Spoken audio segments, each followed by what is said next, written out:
Lion of Judah Society.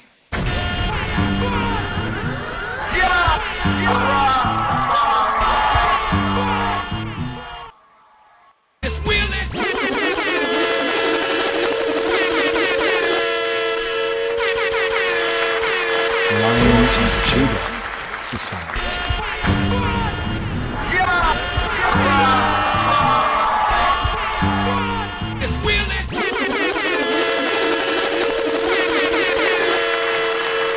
Lion of Judah.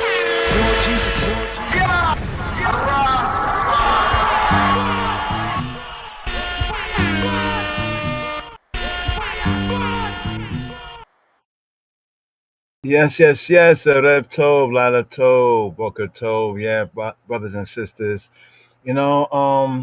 Apologies on the lateness right here. Just trying to bring forward a better service right here. Just trying out some kind of new ways of bringing forward the teaching right here. But here, evening service here. We're already at, what day was it? It was the Wednesday. It was the fourth day of the Shavua, fourth day, the middle of the week, as they call it.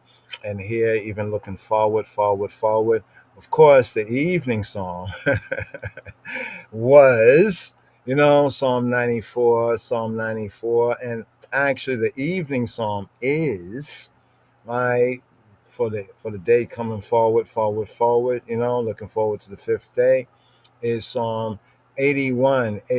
So here we go a little bit from here to there. Yes. Give thanks, Yosef, Shalom, Yeshua, Shalom, Yosef. Aye. Rastafari. Give thanks.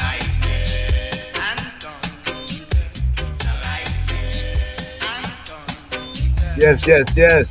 John Diaz. Yes, I, brother. Yes, I.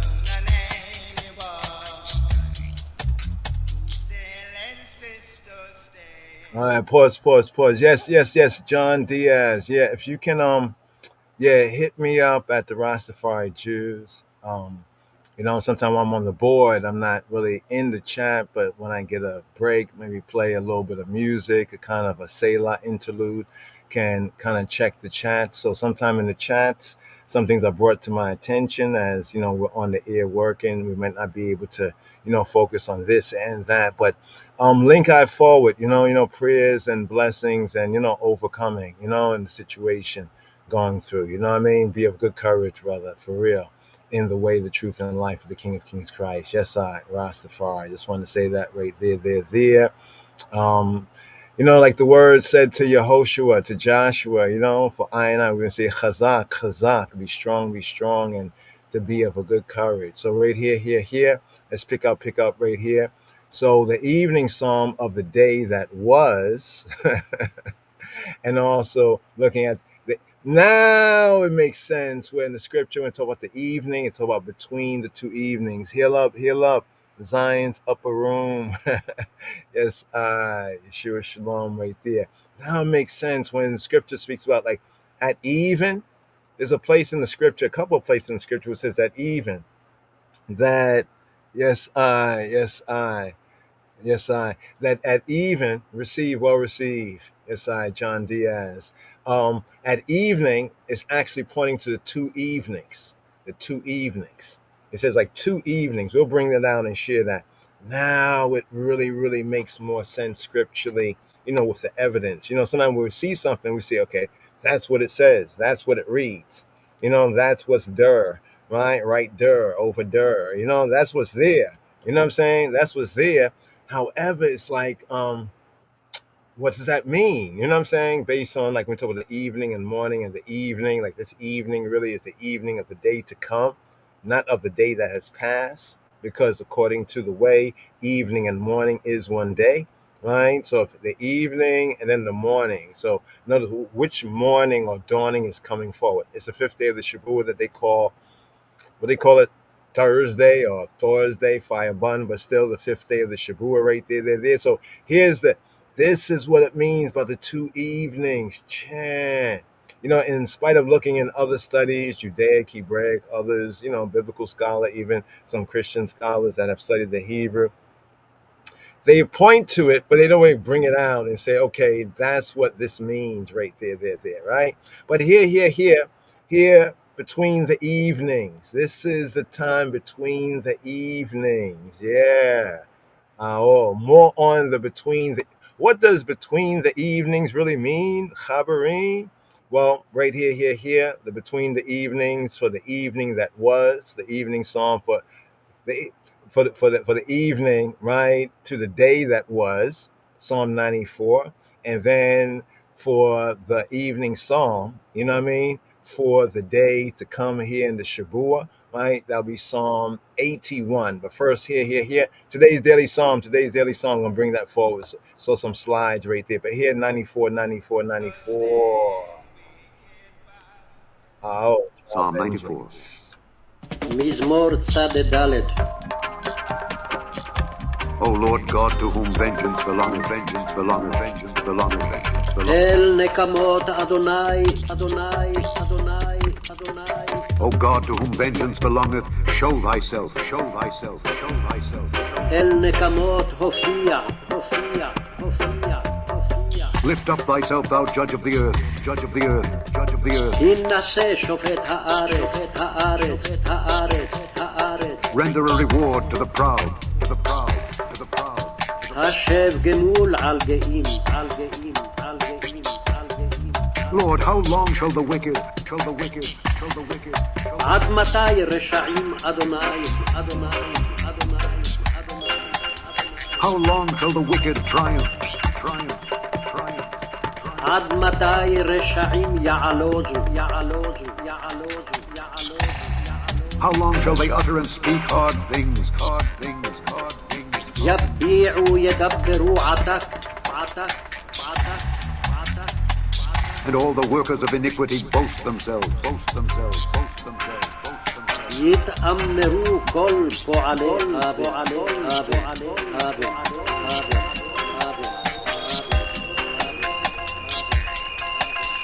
They break in pieces thy people, O Lord, and afflict thine heritage. They slay the widow and the stranger, and murder the fatherless. Yet they say, the Lord shall not see, neither shall the God of Jacob regard it. Understand, ye brutish among the people, and ye fools, when will ye be wise? He that planted the ear, shall he not hear? He that formed the eye, shall he not see? He that chastiseth the heathen, shall not he correct? He that teacheth men knowledge, shall not he know? The Lord knoweth the thoughts of man, that they are vanity. Blessed is the man whom thou chastenest, O Lord, and teachest him out of thy law, that thou mayest give him rest from the days of adversity, until the pit be digged for the wicked. For the Lord will not cast off his people, neither will he forsake his inheritance. But judgment shall return unto righteousness, and all the upright in heart shall follow it. Who will rise up for me against the evildoers? Or who will stand up for me against the workers of iniquity?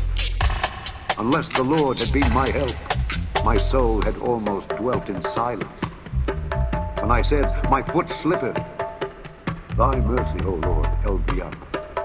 In the multitude of my thoughts within me, thy comforts delight my soul. Shall the throne of iniquity have fellowship with thee, which frameth mischief by a law? They gather themselves together against the soul of the righteous and condemn the innocent blood. But the Lord is my defense. My God is the rock of my refuge. And he shall bring upon them their own iniquity, and shall cut them off in their own wickedness. Yea, the Lord our God shall cut them off. Erev Tov, good evening. Erev Tov, here, the evenings. Finally, when there's something in scripts or something in the word that you kind of understand some things about it, but there's still something that that kind of will bring together what you do understand, the part that you don't really understand, overstand, and the whole thing about the evenings, right? So here, and this is all about the time. We've been on this for a couple of Shavuot. Been on this from the beginning, We're seeing the prophecy, the word of prophecy. They shall seek to change times and laws. So seeking to understand what is true time and all the principles of telling and being able to tell true time. We see it in Bereshith, in Genesis, in Moshe's first book, right there.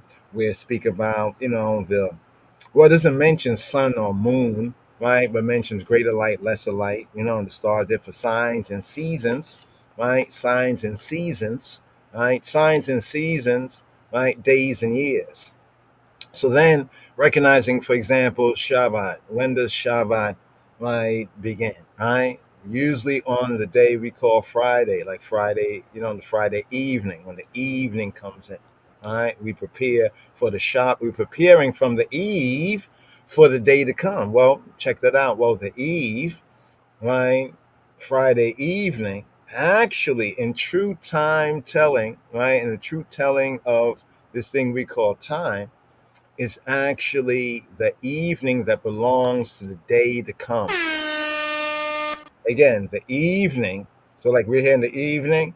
This evening, according to Yahweh's Ha Elohim, the Creator's telling of time, it belongs to the day to come. Like, why? How do we know that? Because what's the phrase? Evening and morning was what? The first day, second day, third day, fourth day, fifth day, sixth day, Shabbat day. You see how that works right there? But it's like we only really kind of get it, but kind of a little bit like unconscious. We're not conscious about it. We're so, okay, Shabbat time, Shabbat, oh, the Friday evening coming. Oh, I got to prepare for the Shabbat, right? Why? Because the evening. Why? See, the why is not really answered fully. So we're doing something correct, right? But if we study what it is that we do, we'll recognize how it re-emphasizes the principles from the beginning. Right? And from the beginning, of course, we're pointing to Genesis, right? Genesis chapter 1, right there. So it's the evening. So it's tonight that we really have kind of uncovered. I say we, right? Because those who are tuning in and will tune in, you're part of the discovery. Because we never came forward to do this tonight, we probably maybe we would have got to understand it somewhere else, down the line. When you get to know something that was already in front of you, and you think like, man, I now know this, but it was already in front of me. How come I didn't know it from before? But you can't really go into that mind too deeply, right? It can lead to kind of forms of psychosis. No, for real, truly, truly. Like, oh, well, how come I didn't know this before? Where are you gonna get the answer for that? The real answer, the true answer. But the point is, now that you know, so that now that we found love, now that you found the knowledge, what are you gonna do with it? All right. Now, if it might come off a song, they, hit us up with consideration if that song becomes, something right there. But now that we found knowledge, now that we found the truth, what are we going to do, right, with it? So here, right, and most of the ones who tune in regularly, give thanks, brothers and sisters, and those who might not tune in when we're live podcasting, but tune into the replay of the live at another time. Give thanks, because y'all know that we've been speaking about this whole evening and the morning and time thing. Because the first way, when we look at the evening psalms, right, from first day that they call Sunday, right, it's Psalm 24, right, for Sunday, what they call Sunday, the first day, right, evening psalm. Then we have Psalm, how's it go, 48 for the second day they call Monday, 82 for the third day they call Tuesday, for the Wednesday, that they call Wednesday, the fourth day of the Shavua, 94 for the Thursday, that they call Thursday, we call the fifth day of the Shavua, right? Psalm 81. And then the Friday evening psalm is actually Psalm 93. And the Shabbat psalm, the psalm appointed for chanting on the Shabbat, is Psalm 92. All right, now we can go through it, and we find that this, based on our research and evidence, though it is still observed by Torah observant and practicing, Yehudim, Jews, Judahites, according to that ancient tribe there, you know what I'm saying, according to the ancient precepts of the tribe. And also it's found, and we have found and recovered amongst the Israelites of Ethiopia, right? That's when we first kind of came across it, from the Orthodox Church, and hail up to Archbishop Yitzhak. Oh yes, Rastafari TV. Hail up Rastafari TV. Also to the Priest Isaac Institute. Just want to hail up some of the ones and ones co-laborers doing some works and like to bring forward some of the presentation Yes. Some of the presentation of their works as well. There's the AU is having, I don't have the information directly in front of me, but there's a whole link between the AU, right, the African Union, and the CARICOM, the Caribbean Community, the CARICOM. You know what I'm saying? Because this region over here is like known as the sixth region. So there's some um, positive developments in that way, and there's ones amongst us, like Priest Isaac, the Institute, who are spearheading that and want to bring that forward. Hail up, right, to the Empress Naya as well. Give thanks for keeping us informed, and hope to bring that forward on the platform. Have an opportunity to kind of show what other works are going on among some of the co-laboring, ones and communities out in Rastafari, it just generally speaking, that in the similar or same banner, of His Majesty, our Godfather and King of Kings in Yeshua's name. Just wanted to point that out there. But here on the whole evening, so here between the evening, it just came to mind. I just want to share that, hail up also, as we mentioned, to Rastafari TV as well. But when we thought about Archbishop Yitzhak, there's a Rastafari TV. I don't know if you checked out on the gram. You'll check out on the gram, Rastafari TV on the gram. That's I and I sister. Co-labor, the matriarch, Fanai, Sunlight, right there. The barefoot, what's that barefoot? She's a barefoot empress. She has, her way of articulating who she be and, what she's doing for I and we in the way, truth, and life. You know what I mean? Of the King of Kings Christ. But she had a post recently, right, to tribute to whom tribute is due, the Archbishop, or we could say our first real bishop. Some would call him a priest. I think in one of the vids it said Kedamawi High Priest. We had a little word of reasoning about that. I understand in the sense of priest and bishop, but a bishop is a bishop, right? It may serve as a priest, but we are priests in the new covenant sense. But our, high priest is mine, Yeshua HaMoshiach. You know what I'm saying? I mean, that's what the word is. That's the gospel according to the good news of I and I, Godfather and King of Kings, Kedemah Hadassah. Now we know, right, that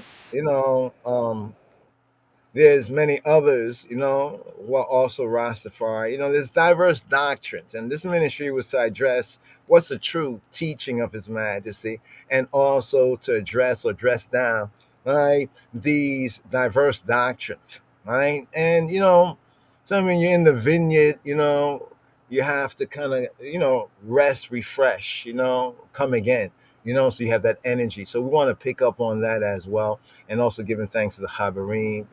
I know I'm just kind of segueing right there, just to let you know why my thought went to, the Rastafari TV and Priest Isaac Institute, and also the trip to Addis Ababa and the summit, the AU summit coming up, and the connection with the, AU, CARICOM, and Rastafari going to be there in representation. If others are interested in that journey, coming up. I think it's coming up around the September New Year's time, but we'll get all the more accurate information. Definitely want to share that, on our platform, because other podcasters sometimes do that, right? And this here is a charity. Like I said, charity, what we are doing right here. Because even sometimes when you hear the tunes and sometimes you go check out the video might not be available, because we have to kind of reason, with the authorities, the powers and authorities that be, and usually they'll release the video because we don't claim, any rights on that, and hopefully some of the artists and others can get, their sound system production management, whoever, that is in charge of that can eat. You know what I mean? But what we like to do is to, like, when we get on these moments like right here, we're about to go into a kind of a special report, a special research, a discovery. This is like discovery here. You know what I mean? We can have these kind of edited out, you know what I mean? And then have them as their own, and even open that up to brothers and sisters. You might be listening to a part and say, yo, the brother really hit it on this right here. Maybe you disagree with me on everything else or some other thing. We say, that point right there, that 5, 10, 15 minutes or what have you, edit that, put it up there, you know what I mean? Hit us up, to let us know, drop us an email, Rastafari Jews or LOJ Society One, we'll, and the links should be the contacts, just let us know, even if one's monetized it, so be it, you know what I mean? To give, that's on one, we're doing our part to give, but that's what we call this. This is more charity. That's why it's not monetized. Really can't. Well, not that it can't be monetized, that we choose not to, but there are other opportunities, right? Like other opportunities for us to go into this kind of like we're baking the whole bread here, right? Like a whole loaf of bread, and then we can chop it up. You know what I mean? Getting the whole thing and then chop it up, and seek to put it out on our platforms, but also opening up for others. You know what I mean? Even if they do a monetization and make money. Like, listen, we hope that you can monetize these things, and it's for good, you know what I'm saying? And others, you or others, make something for your work. The labor is worthy of his hire, right? That's what the word says, right? So you going into the podcast, chopping out something that's useful, making a clever, but clickbaitable or something that people will want to check out and get a listen, to a short excerpt, why not? Right? We're not even forcing ones. Oh, you got to give. Listen, that's on you.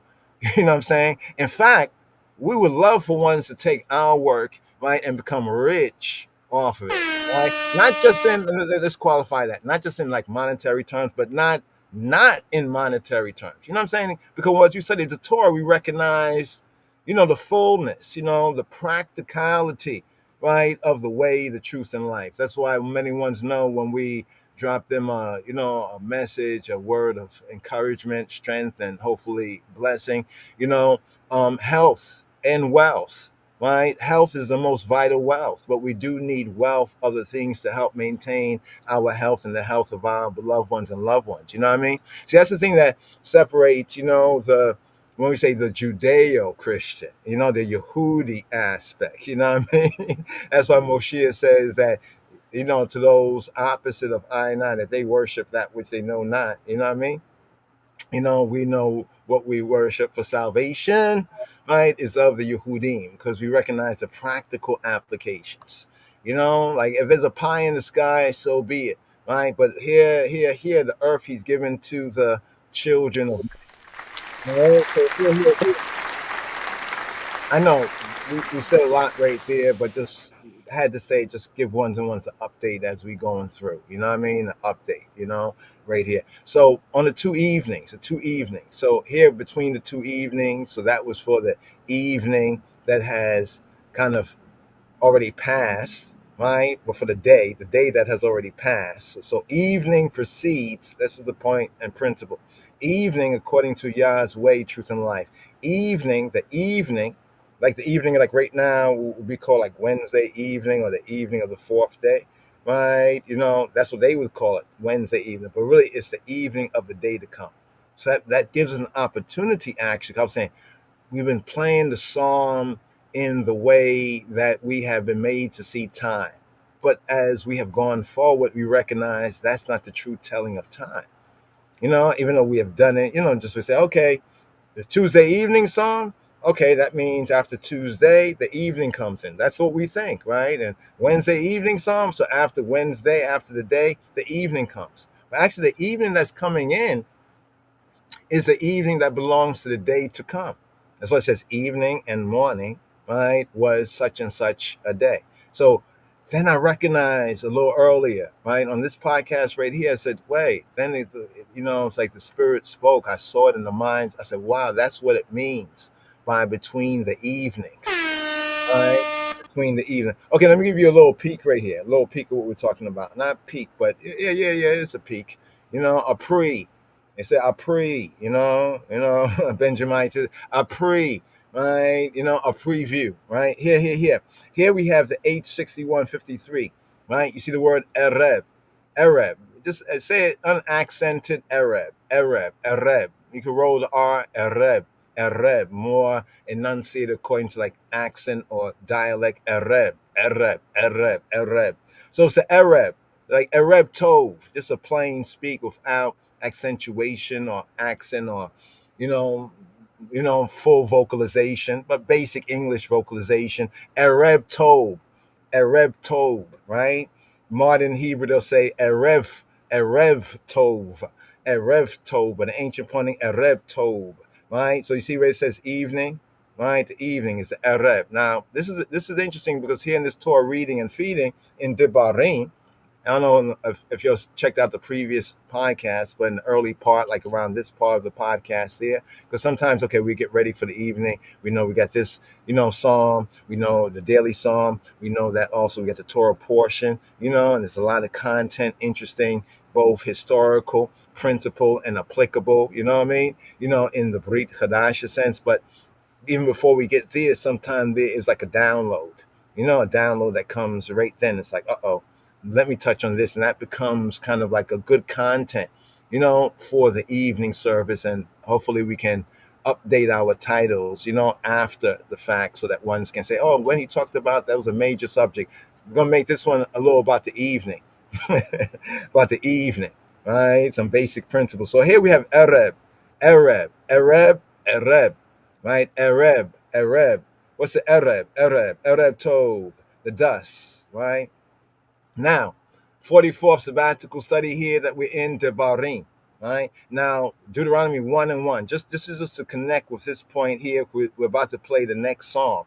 I want you to understand what we have discovered, our discovery concerning what the scripture says concerning the between the evenings, right? Because it's there in the scripture, and there's many scholars and ones Judaically and the Christian or others that have studied this and talk. Yes, this word here, it means like evenings and dual, and they break down all the academic kind of linguistic things right there, but they don't really make a more practical application of it. You know what I mean? For example, let me show you this right here.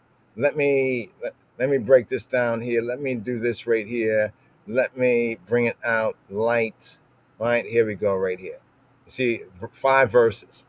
At first, I looked up evening, and evening is mentioned a lot in the scriptures. Evening, morning, all of that, right?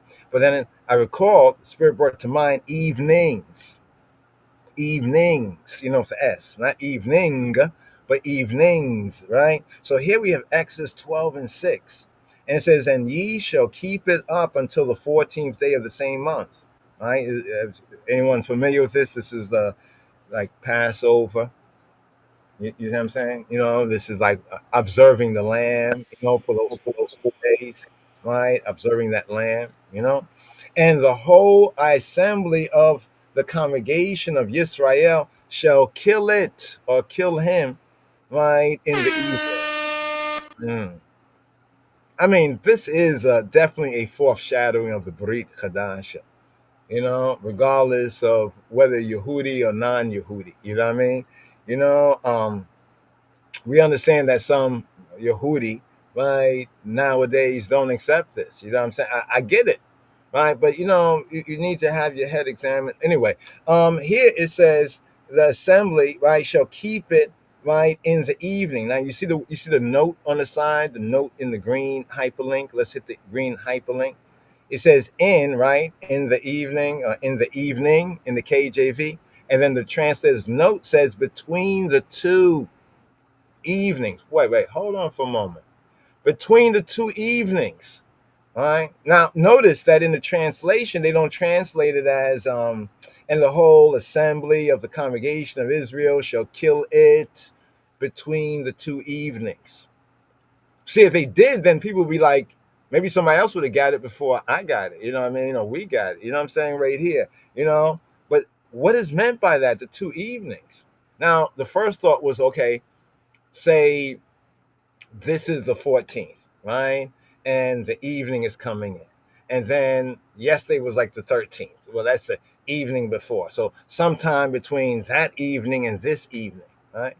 But even more importantly for us with the evening psalms, right? And understanding the correct orientation. So here is like a kind of a reorientation, right? Kind of like in midstream, because we've often Wednesday evening psalm. If you look at the list, it says Wednesday, and underneath that, right? One would see, and one, I think we should still keep it that way, but maybe do one where it's like first day, second day, third day, fourth day, fifth day, sixth day, and then we put Shabbat day, since the Shabbat is the only day that really has a more individualized, right, name, right? Be it as it may. But you see right here in the evenings, right? Let's go over here, right? Let's see this one right here. Is this evening? Is there anything? Okay, here you go again. Exodus 30. Now, Exodus 30 is interesting because it's a great worship chapter, and the Ancients, incense and Ancients, is connected with the great worship chapter as we have in Revelation, right? When it says like the incense, the Ancients, and then it links the symbolical significance that this is the prayers of the saints, right? The Kiddushim, the Hasidim, right? So it says here in Exodus 30 and 8, and when Aaron, Aharon, lighteth the lamps at even. You see, even is another way, right? Even. So in the old KJV, right, it's a classic. It is a classic, but it's always not right and accurate in every area. But if we can find those areas it's not right, or the translators, then of course we know more now, right? Hopefully, right? Growing in grace and knowledge. But here it says, at even he shall burn Aishans. You see, as a discipline for a lot of I and I, the burning the Aishans in the evening think about the discipline right there. Rastafari. Rastafari. You hear? And when Aaron lighteth the lamps, when he lights the lights, when does he light the lights? At even, right? So like after the day, working in the day, right? Now comes the evening. Now it doesn't tell us what evening it is. You know what I'm saying? Why is that? Well, because no doubt in the practice of things, if you're living in a society, community, culture of people, and all of us do this. This is what we do. We're born doing this. You know, we might not, or we might write about it, but we don't go into all the detail because we're thinking that we're just talking to people like that, like ourselves. So we're not going to go into all of that. Like if they knew they was going to speak to us, some things is prophetic for our time. I'm not denying that. But a lot that we have here is just describing their world from their worldview, right? Right? They know how far we would rise or fall, right? Over time. You know what I'm saying? So in the hands of our Father. But here it says, when Aaron lighteth the lamps at even. hmm Why would you light lamps at even? Because the day is done. Right? The day is done. Right? The day is done. So now these Psalms, the evening Psalms. So if you see our Davidic worship chart, it has the daily Psalms, and then the evening Psalms are like always the same. Right? Now that came, as we mentioned, from the Tawahedo, the Orthodox Church, right? That's how we came across it years ago. The church up in the Bronx that Haile Selassie bought for the faithful, and Archbishop Yitzhak, he was the one sent by His Majesty, and that's why we hear up Rastafari TV, and the matriarch Fanai Sunlight. You know what I mean, for what she was doing, to just keep, to tribute to whom tribute is due, right? The bishop, that His Majesty sent, right, to I and I, right? And now we know that there's a PDF version of the Ethiopian Tawahedo Church. I want to heal up Haptatech, and I, Brother Ras Yeremiel, right? You call him Brother Yaakov, Brother Jacob, and Addis Ababa, that's his company, but he had shared, I think, they're doing scan work of different, different scans of different PDF old books. These books are hard to find, and the closest we have right now is some PDFs that we can share with the family, right? But that book, definitely check out the book, Ethiopian Tawahedo Church. This is how he titled it, Archbishop Yitzhak, the one whom His Majesty sent over here to the west, right? Archbishop Yitzhak's book, Ethiopian Tawahedo Church, and the subtitles, Integrally African Church. It's a very good book, right? And, we hear a lot of things about different ones, but it's good to see their own and read their own testimony. In a sense, the last part of it, where he's speaking to and for and of Rastafari, is very, very interesting, right? I have to point that out because I know there's some rumors or things, some hearsay that you may hear said here or there. But it's good to see what the man's, what his final, not final, but written testimony is. It's almost like this book of Deuteronomy. Deuteronomy is like Moshe's like kind of farewell address, right, to new generation. Remember, there was two generations of the Israelites. There's the ones who Yahweh brought out of Mitzrayim, so he brought them out of captivity, right, brought them out of the victimization they were in, right? That victim mentality, right? But it was very difficult. It seemed hard for them to have that victim mentality. But their children that would rise up, after the how many years was it? 40 years wandering. hmm That's who's being spoken to right here in this fifth book, right? So I'm likening Archbishop Yitzhak's book, right? Ethiopian Tewahedo Church to that. So hopefully we're gonna definitely see to get that up on our platforms as well.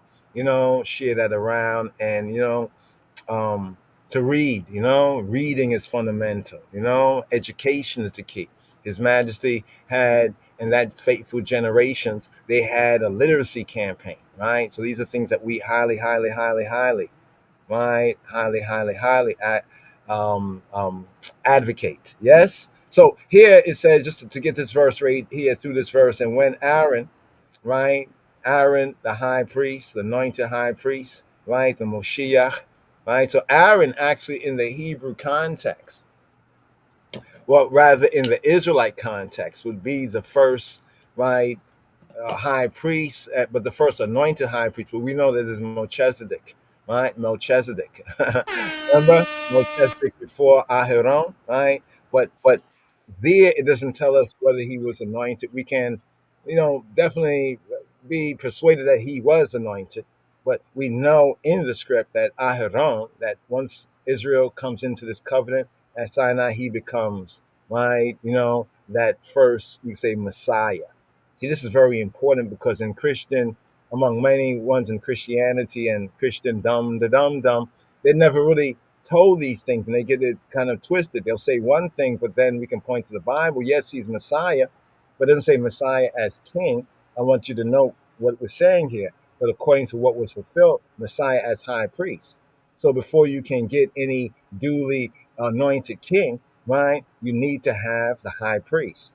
Right? That's why Israel had was a kingdom of the priesthood before later on they had kings. Right? So it's pattern recognition. So look at the pattern of the evening right here. And when Aaron lighted the lamps at when? At even, right? He shall burn incense, incense upon it. We got to look at this right here and reason on what do we think this meant, the context.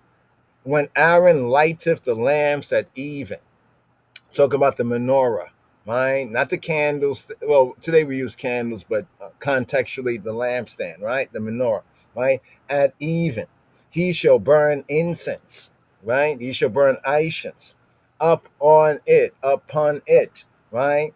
A perpetual, right? A perpetual, right? A continual incense. Lifnei Yahweh, before Yahweh Jehovah, right? Because remember that Yahweh was in the camp, and the, I can say the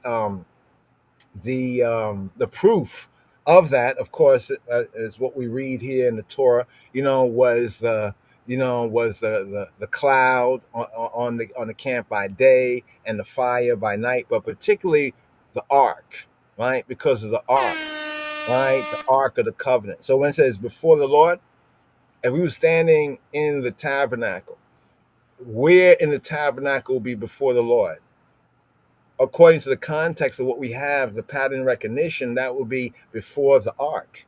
So where was the lampstand? The lampstand was in the first room, right, of the tent, right? And then there was a veil. Then beyond the veil was the ark of the covenant. See these parts I want you to pay attention to, right? So that's what it meant, Lifnei Yahweh, before Yahweh. So he would be, right, in the first room, right, the holy place, right, the Kodesh, right, and the ark is in the Kodesh HaKodashim, in the holy of holy ones, right?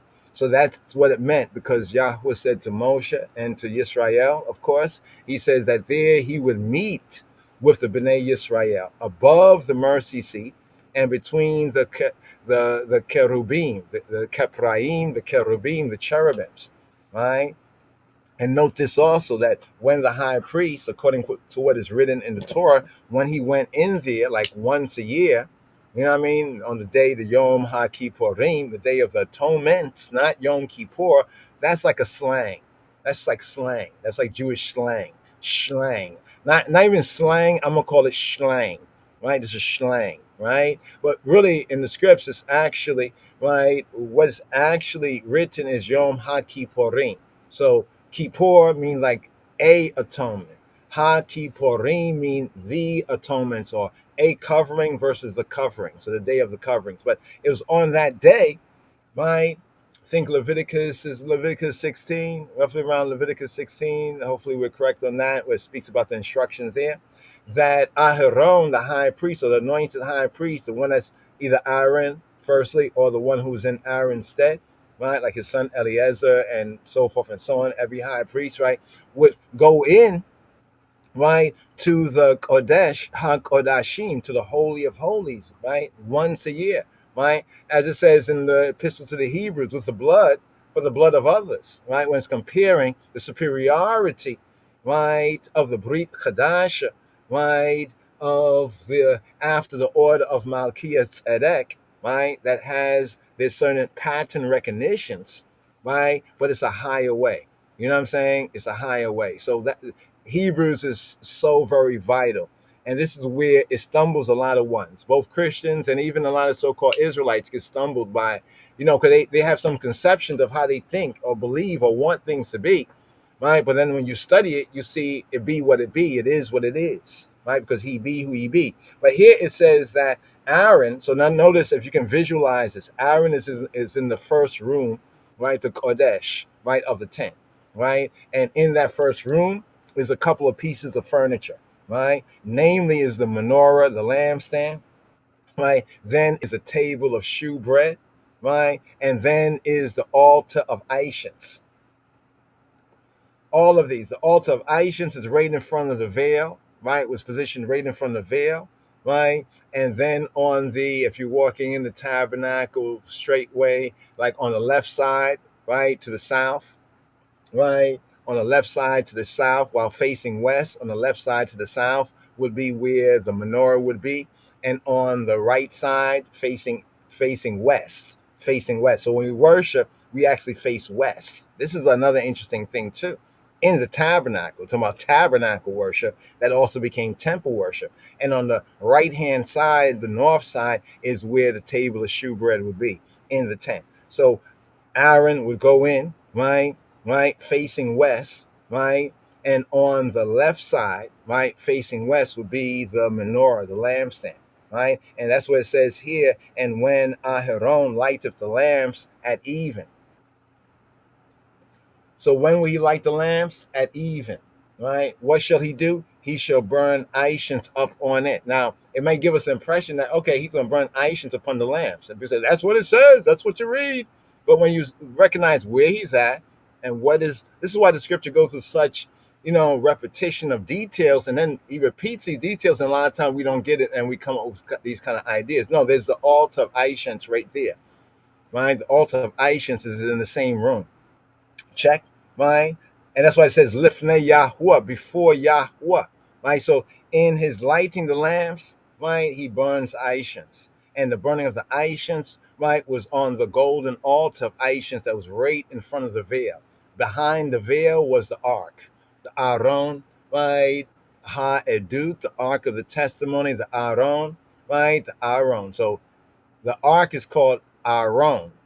The man is called Aharon. Aharon, right? Aharon, the man, and Aaron, like Aaron, and Aharon, right, is the man. So he will burn it, right, on the golden altar of Ancients that is right in front of the veil, and behind the veil is the ark, the Aaron, Ha-Aaron, right? And it's at the position, the place of Ha-Aaron, that Yahweh says there he would speak, right? With the B'nai, with Moshe, right, initially, right, and with the priests, of course, and the B'nai Yisrael through the appointed and anointed priesthood, right? So we can see. So just to give you like a visualization of what's going on here, right? And hopefully, as we go forward with these teachings, we can select what some of the better artistic representations are, because some of them are very accurate and some of them are very off, right? But we can tell what's on and what's off when we study to show ourselves approved, right? So before Yahweh throughout your generations. So this meant that it was to go, the principle of this was to go on and on and on and on, right? Basically, right? Throughout your generation. Now, let's look at a note. The first note is this, lighteth, right? Or setteth up. But the Hebrew is cause to ascend, cause to ascend, cause to Allah, Allah, Allah, right? As we say in the Aliyah and the Shir Ha-Ma'alot, the songs of degrees, the songs of going up, the songs of ascent, the songs of leveling up. We say level up, right? So this is where the Israelites and the priests would level up, right? In our worship is how we level up. The day can beat us down. Going for everything in the day. What I mean? You can have a full pack, of energy and be worn out. Bang. I'm talking about psychically in the soul, right? And our spirit, right? Much less, our body depends on what sort of activity, right? What sort of work, right? But here the Hebrew is caused to ascend. So when it says, and when Aaron, right, caused to ascend, this is bringing out now the Hebrew overstanding, right? The Hebrew roots and culture here, right? Caused to ascend, right? Caused to ascend the lamps, right? The menorah, the lamps, right? At even, right? Let's go to the next note right here, right? Next note is at even, more correctly, is between the two evenings. So here's the whole point, between the two evenings, right? What does the Hebrew between the two evenings mean, Chabarim? And then how does that inform us, right? How does that inform us about the evening psalms, right? Because we was going through this kind of, not a wrestling, but we're used to one way of doing it, but then we recognize, well, that is still thinking with the Gentile mind, right? You know what I'm saying? That's still thinking with the Gentile mind. So we've been introducing like, okay, if the evening song for Monday, right, the second day of the Shabbat is 48, right? By the time we come together on the air, either in the evening time or the night time, like the podcast, right? By that time, we already are in the evening, you know what I mean? And moving towards the morning or the dawning, the boker, right? The break of day, the break of day of the new day, right? So that means that the psalm for that evening is so for Monday, right, is 48, right? But that, when would that be chanted, right, properly? Like that properly we chanted after Sunday is over. You see what I'm saying? And the first day is over and the evening time comes in. Evening one, right? And then the next day, the second day they call Monday comes in. So we have the daily song, right? The appointed daily song. And then when the evening time comes in, right, it's really the Tuesday, what they will call the Tuesday or the next day, because what's the principle? The principle from the very beginning is evening and morning is the day, right? So here it says between the two evenings. So they say over here at even, right? But the Hebrew actually brings out between the two evenings. Now let's just go forward. There's only 5 verses here, right, on this particular subject, right? Numbers, right, 9 and 3, right? Numbers 9 and 3. In the 14th day of this month, at even, so we can tell what the note most likely is.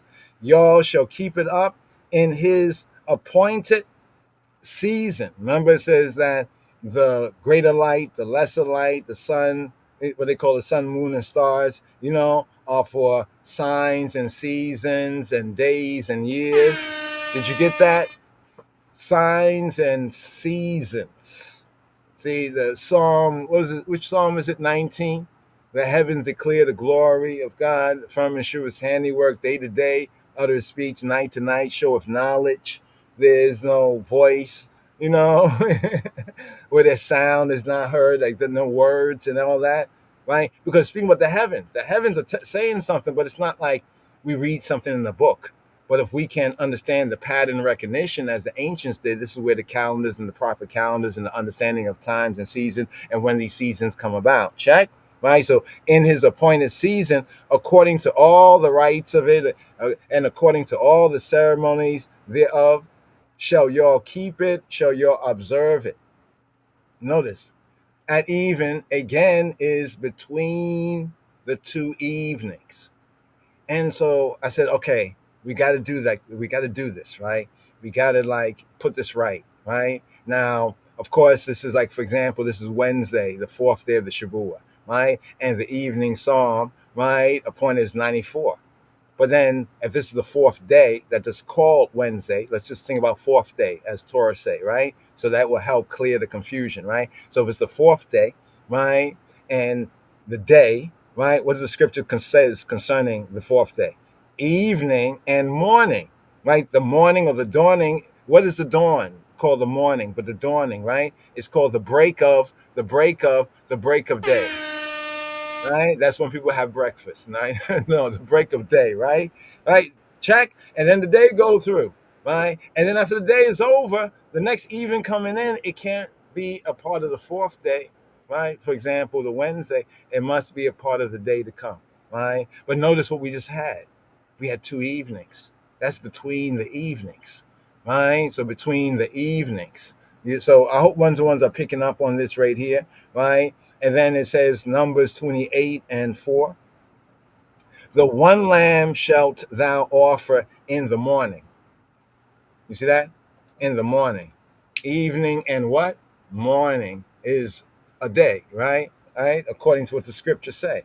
And the other lamb shalt thou offer at even, right? At even. You see the Hebrew there? Between the two evenings. So that means ideally what we're going to seek to practice and perfect is the between the evenings, the two psalms. But hopefully to definitely like for the day coming in, right, is Psalm 81, right? For not the day coming in, but for the evening, right? The evening psalm, Psalm 81, right? So that's what we had Psalm 94, kicked off to begin off Psalm 94, right? That was the evening psalm for the day that has just passed. And now by the time we come into the evening here, right, it is, according to the scripture, right, connected with the day to come because of the language of scripture. Evening and morning, right? Or boca, dawning. Dawning is a better word than morning because English is a funny language. Morning. Somebody says morning, right? Just by itself, right? You have to try to put it in context. What do you mean? Morning? You mean like so-called like good morning, or you mean morning like the other kind of morning? You see how English is yeah, right? But don't get so caught up on it because you don't want to like harm your soul, your psyche, right? Understand it. It's good enough to understand it, right? Why they did this? Why they did no. What is the proper thing to do? Is more the better question there, right? Between the two evenings, right? So we had between the two evenings here, right? So the one lamb, right, would be in the morning. Notice that, and the other lamb at evening. You see what the two evenings are, right? So this is a whole other perspective to this that has been lost by I don't know if Gregorian. There's one that did that audible that we shared before. There's a short video, a couple of not even a minute really, which says like the Gregorian calendar is evil. You know what I'm saying? And to say evil is bad. You know what I mean? Yeah, it's bad. Or say that it's low tove, right? It's low tove. It's not good. You see what I'm saying? Yes, we have to be in the world, but not of the world, and that's why we have to understand these things. So here's the last verse right here. This is the last of the 5 verses, just to prove and bring out evidence, right? And a reasoning that points to the evidence to bring out. People say explain. Just, oh, you don't have to interpret. You don't have to just what it says. No, that's not how reality goes, right? You know what I'm saying? Because anyway, right, you do have to right interpret, Right? See, I think people become overzealous at, like, like over they fly over the mark when it says that no prophecy is of private interpretation. Right? Now they think that nobody, you can't interpret. We're not supposed to try to understand what it's saying. That is foolish. That's some foolishness. Right? That's like cult behavior. That's not really Hebrew roots and culture. You know what I'm saying? You see what I'm saying? Wherefore a lion out of the forest shall slay them, a wolf of the evenings. A wolf of the evenings. You check out what happened. So the wolf will come out when the evening time, right, comes out. Wolf come out, roam. The dawn comes, they'll go back, hide, because people are gonna be about, And then when the next evening comes out, the wolf come out. That's mean about the wolf of the evening. The wolf of the what? Right? The wolf of the now here. Now this is something different here. You see what you see? This is what we study. Here it says, or deserts. We're gonna get into that if we have time. And okay, the rest of the verse, it says, shall spoil them. A leopard shall watch over their cities. But it's known that predatory animals come out when the light, because they can, a lot of these cats, can see these cats, you know what I'm saying? Right? These wild cats, they can see, right? Even the domesticated cats, they can see, as they say, in the dark, right? So that's more to their advantage. They got that built in, right? That Elohim ordained, what they call it again? Yeah, it just it slipped me, but you know what I'm talking about. Night vision. There we go. Night vision. Yeah, night vision right there. Right? They have it. They have it. So here it says, a leopard, right, another kind of cat, shall watch over their cities. Everyone that goeth out thence shall be torn in pieces. Because their transgressions are many. And their backslidings are increased. Or it says over here, bringing out the translators know, the Hebrew says that their backslidings are strong. Wow, are strong. You know, the elect of God, the King of Kings of Ethiopia says that a habit once formed becomes like an incurable second nature. And the only way to overcome a bad habit is to replace it with a good habit. You see that there, right there, the yetzer hatov, the inclination to the good. But you have to be informed that, I got this bad habit. This is what it is. Get off all the emotionality.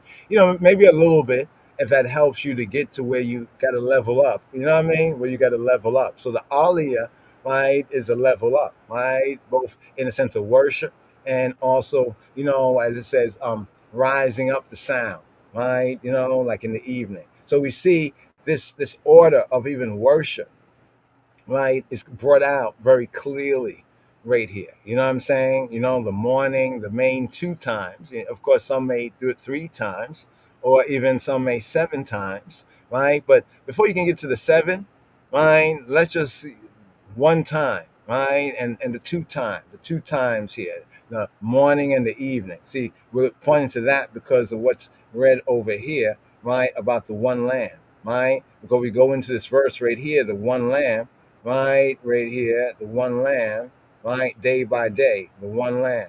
I think, is this the part right here where it's talking about the Sabbath? Yeah, this is the part that we was talking about before, right, where Robeno, our Rabbi Yeshua, right? Jesus, who the world calls Jesus, or we might say Jesus, right? Was speaking to them and spoke about how the priests, right, in the temple, how they profane like the Sabbath, and they are like blameless or guiltless, right?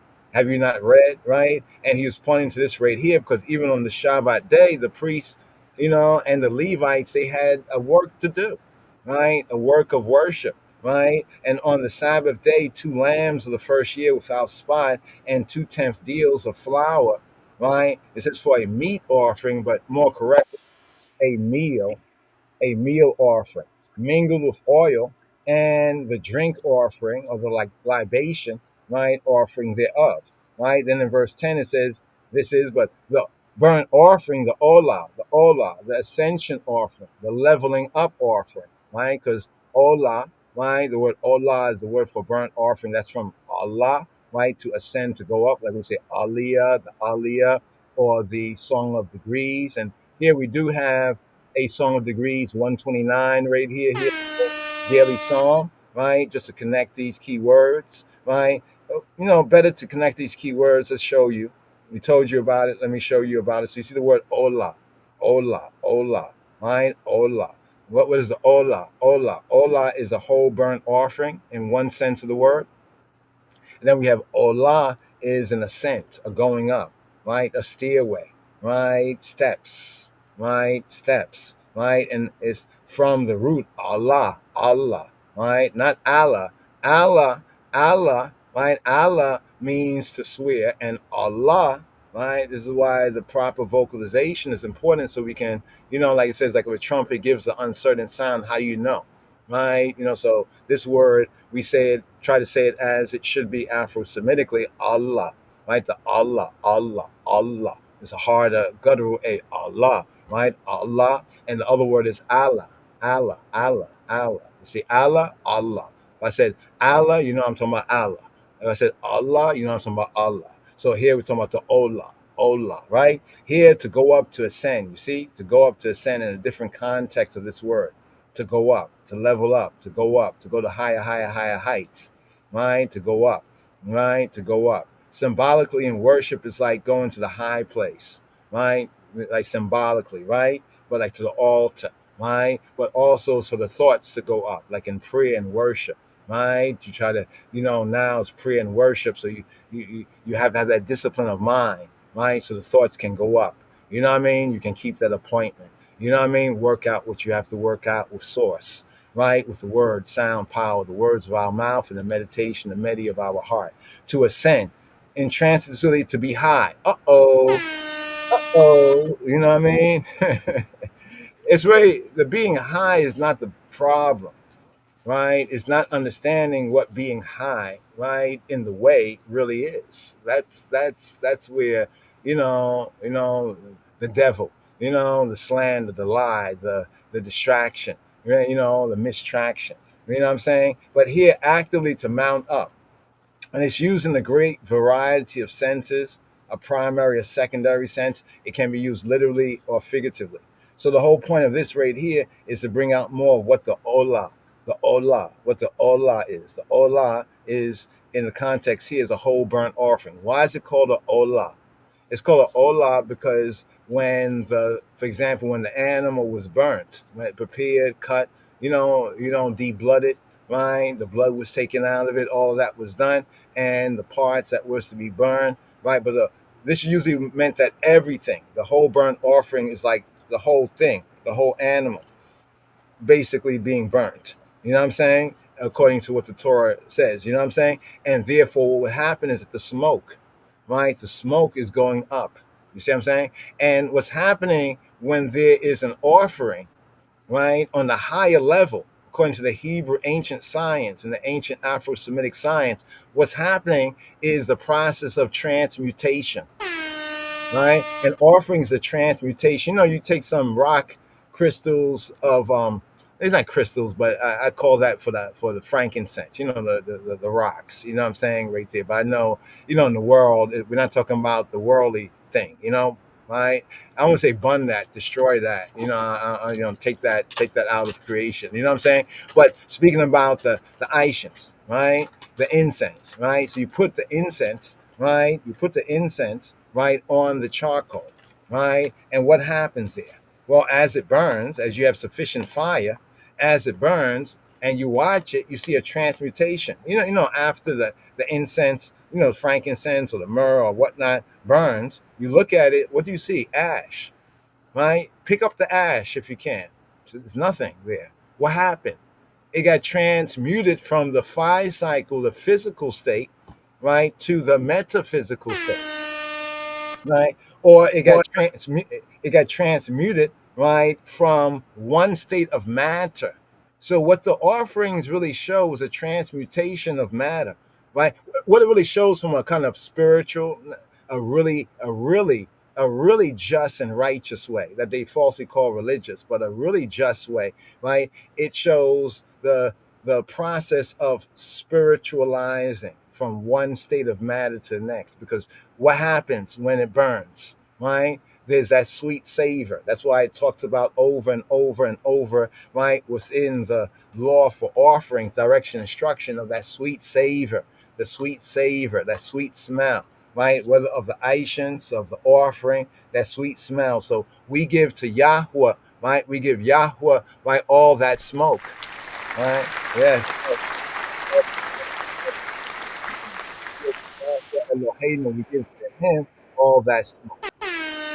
So think about how the world has things like backward, even the whole evening thing that we've been mentioning.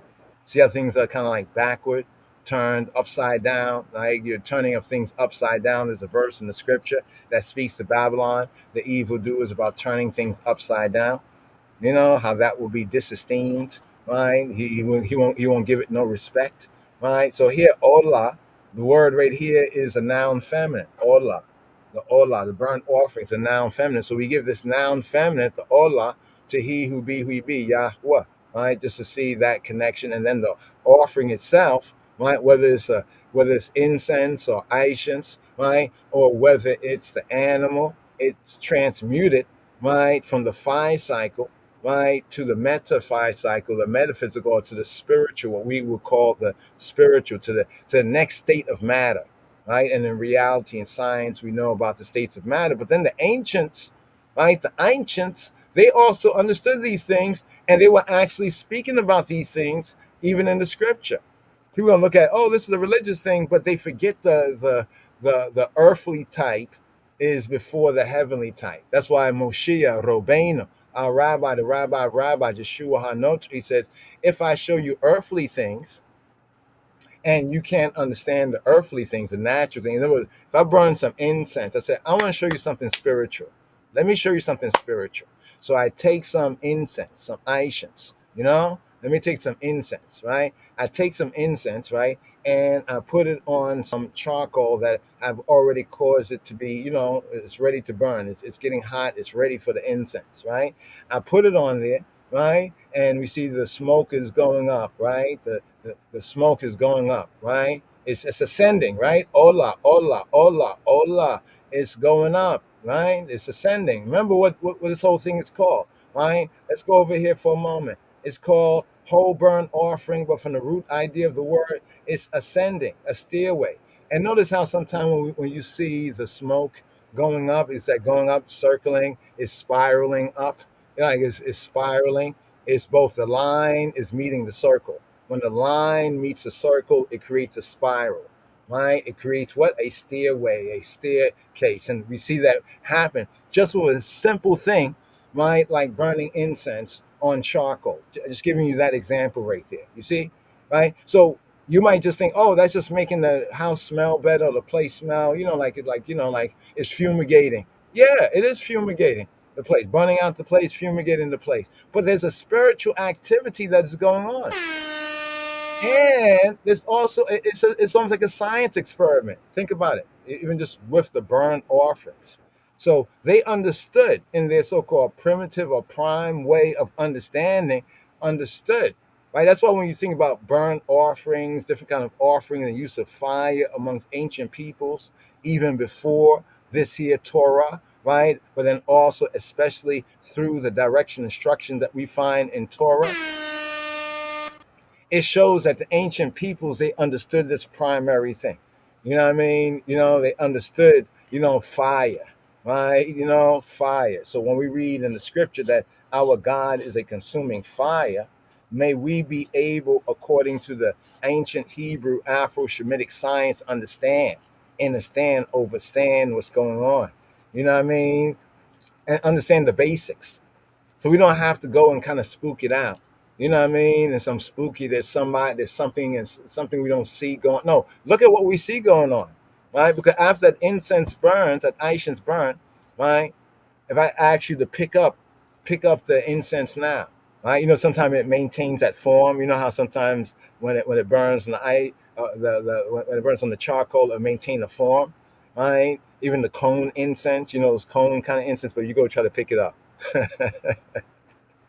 If you felt the cone beforehand, it had a weight, a discernible weight. Maybe it was very lightweight, but you could still feel the weight, right?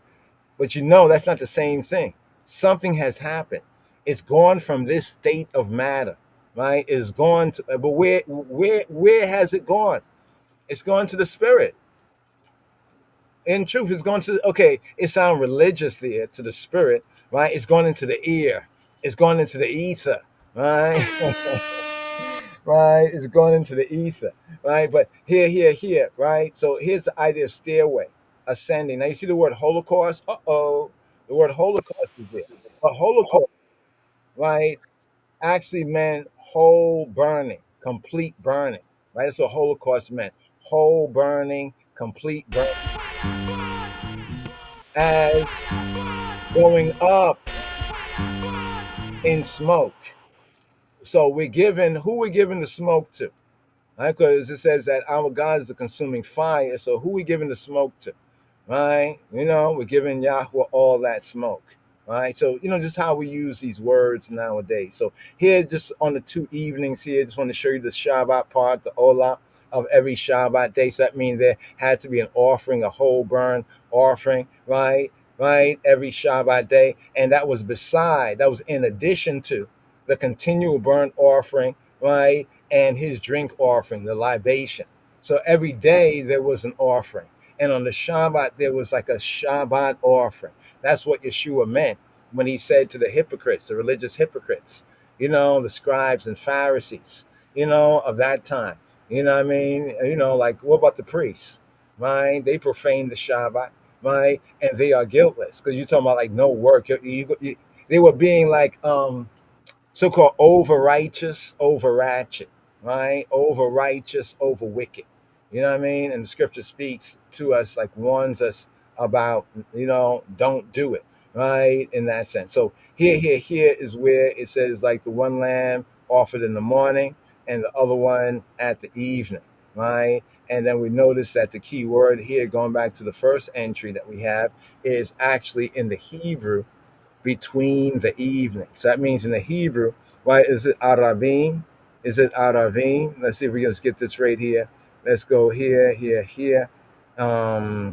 Where we're going right here. Oh, let's change this up right here to the compare, right? Compare scripture. Let's go down to Tanakh for a moment.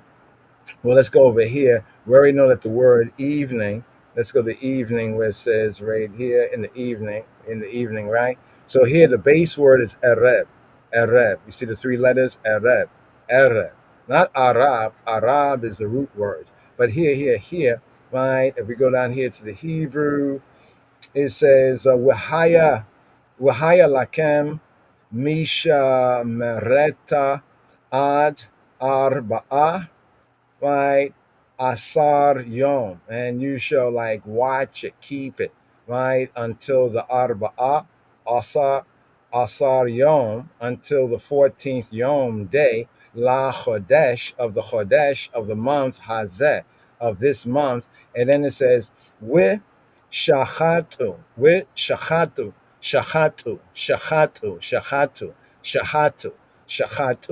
and you shall slay it. Shachat, that's this word here. Shachat. It's the word to slay, but it's usually like to slay, right?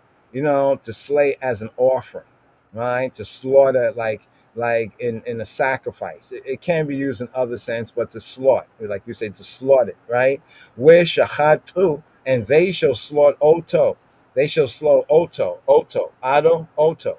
Oto in Hebrew means him. Where shachatu Oto, and they shall slay him, right? Call a kahal, all the kahal, all the congregation. That means all the assembled one, like the whole church. The kahal is also the church, right? New Testament sense kahal. Kahal, like to gather together, not the building, but us, like we're members of one body, right? In that sense there, right? It says call kahal, right? Adat, all of the congregation of the witnesses, adat, right? Right, the assembly, they would translate the assembly of the congregation in that sense, but the church of the congregation, the witnesses, adat Yisrael, the witnesses or congregation of Israel. It says Bain Arba'im, Bain, between, the Arba'im, So here's the phrase right here. All right, this is the phrase here. Let me see if I can do this. I'm still learning this software here. So yeah. So here, if you see this right here, I took the reference here just to, I'm trying out this new software so we can, more easily be able to present, right, the content, right? So right there, you see right here. So this word right here, let me try this right here. This is all first time, so let's see how well it goes. Okay, it's a little small there, but I want to give this to you in kind of as best as possible the English, right? The English equivalency, right? Or right? Alliteration. So give me a moment, a little slow down, make sure it's right and accurate. Right by you. Okay, here we go. Let's see what happened there.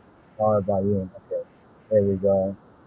All right, let's see if we can put a little space there. Okay, here we go. So check it out.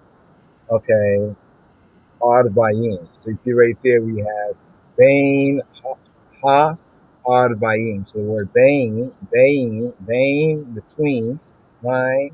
Ha, the, Arbaim, Arbaim. Between the evening, right? Between the evening. So we have the Arab, right? A singular one, and Arbaim. Oh, I didn't even put in let me put in the ah. There we go, right there. All right, just to bring out to the English equivalency, what we're speaking about here, right? From this verse and these verses here. Here's Exodus. This is this part here, Exodus 12 and 6, right? Exodus 12 and 6, right? So it basically saying between the evenings or the two evenings, because usually in the Hebrew, the Yod Mem, the Eem part, the Yod Mem, usually in Hebrew, it means it's a dual masculine. Like we say, Shoftim, judges, Elohim, God, speaking of our in singularity or in a generalized sense, gods. You know what I'm saying? Shemayim, at least two heavens. It's a dual masculine. Or here with Bain Ha Arbayim, right? Between the evenings, at least two, right? This is the sense of bringing it out as between the two evenings, right? And so right here, right? The Bain Ha Arbayim, right? So one can kind of begin to even more get it. All right. So we had Psalm 94 and the Psalm for the other, the evening for the day to come, right? The day to come. Here is the 81st, right? And we have 120. Yeah, that's 129. The means there, playing in the background. But between the evening, so here at the fourth, day, or what they call Wednesday night, right? Because the fourth day, right? 94, that's for the day that has passed, right? Wednesday evening song. And for the day to come, as evening and morning, right, is the day, and that's the day to come. Here's 81.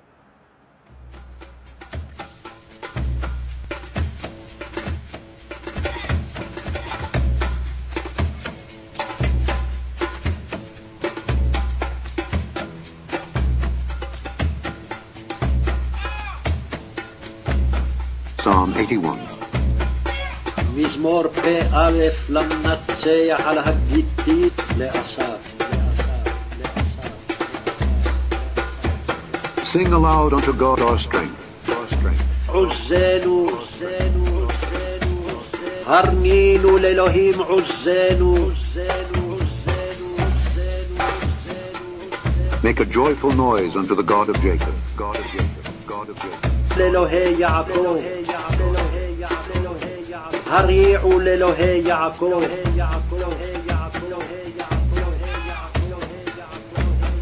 Take a psalm and bring hither the timbrel, the pleasant harp with the psaltery. Blow up the trumpet in the new moon, in the time appointed on our solemn feast day. For this was a statute for Israel and a law of the God of Jacob. This he ordained in Joseph for a testimony when he went out through the land of Egypt, where I heard a language that I understood not. I removed his shoulder from the burden. His hands were delivered from the pots. Thou calledst in trouble, and I delivered thee. I answered thee in the secret place of thunder. I proved thee at the waters of Meribah. Selah. Hear, O my people, and I will testify unto thee. O Israel, if thou wilt hearken unto me. There shall no strange god be in thee, neither shalt thou worship any strange god. I am the Lord thy God, which brought thee out of the land of Egypt. Open thy mouth wide, and I will fill it.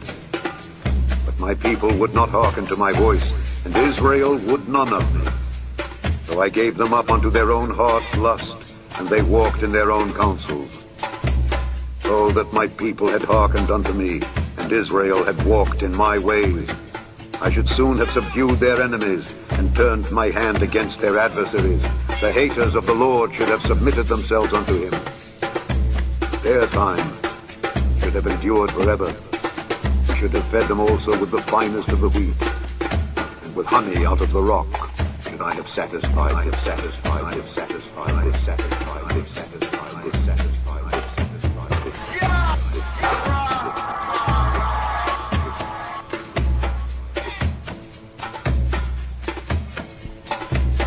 מזמור פ"א למנצח על הגיתית לאסף. הרנינו לאלוהים עוזנו, הריעו לאלוהי יעקב. שאו זמרה ותנו תוף, כינור נעים עם נבל. תקעו בחודש שופר, בכסה ליום חגנו. כי חוק לישראל הוא, משפט לאלוהי יעקב.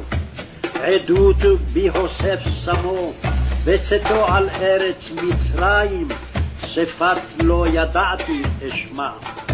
הסירותי מסבל שכמו, כפיו מדוד תעבורנה.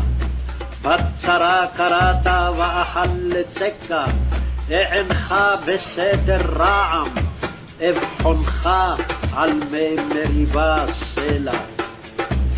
שמע עמי ואעידה בך, ישראל אם תשמע לי, לא יהיה בך אל זר, ולא תשתחווה לאל נכר.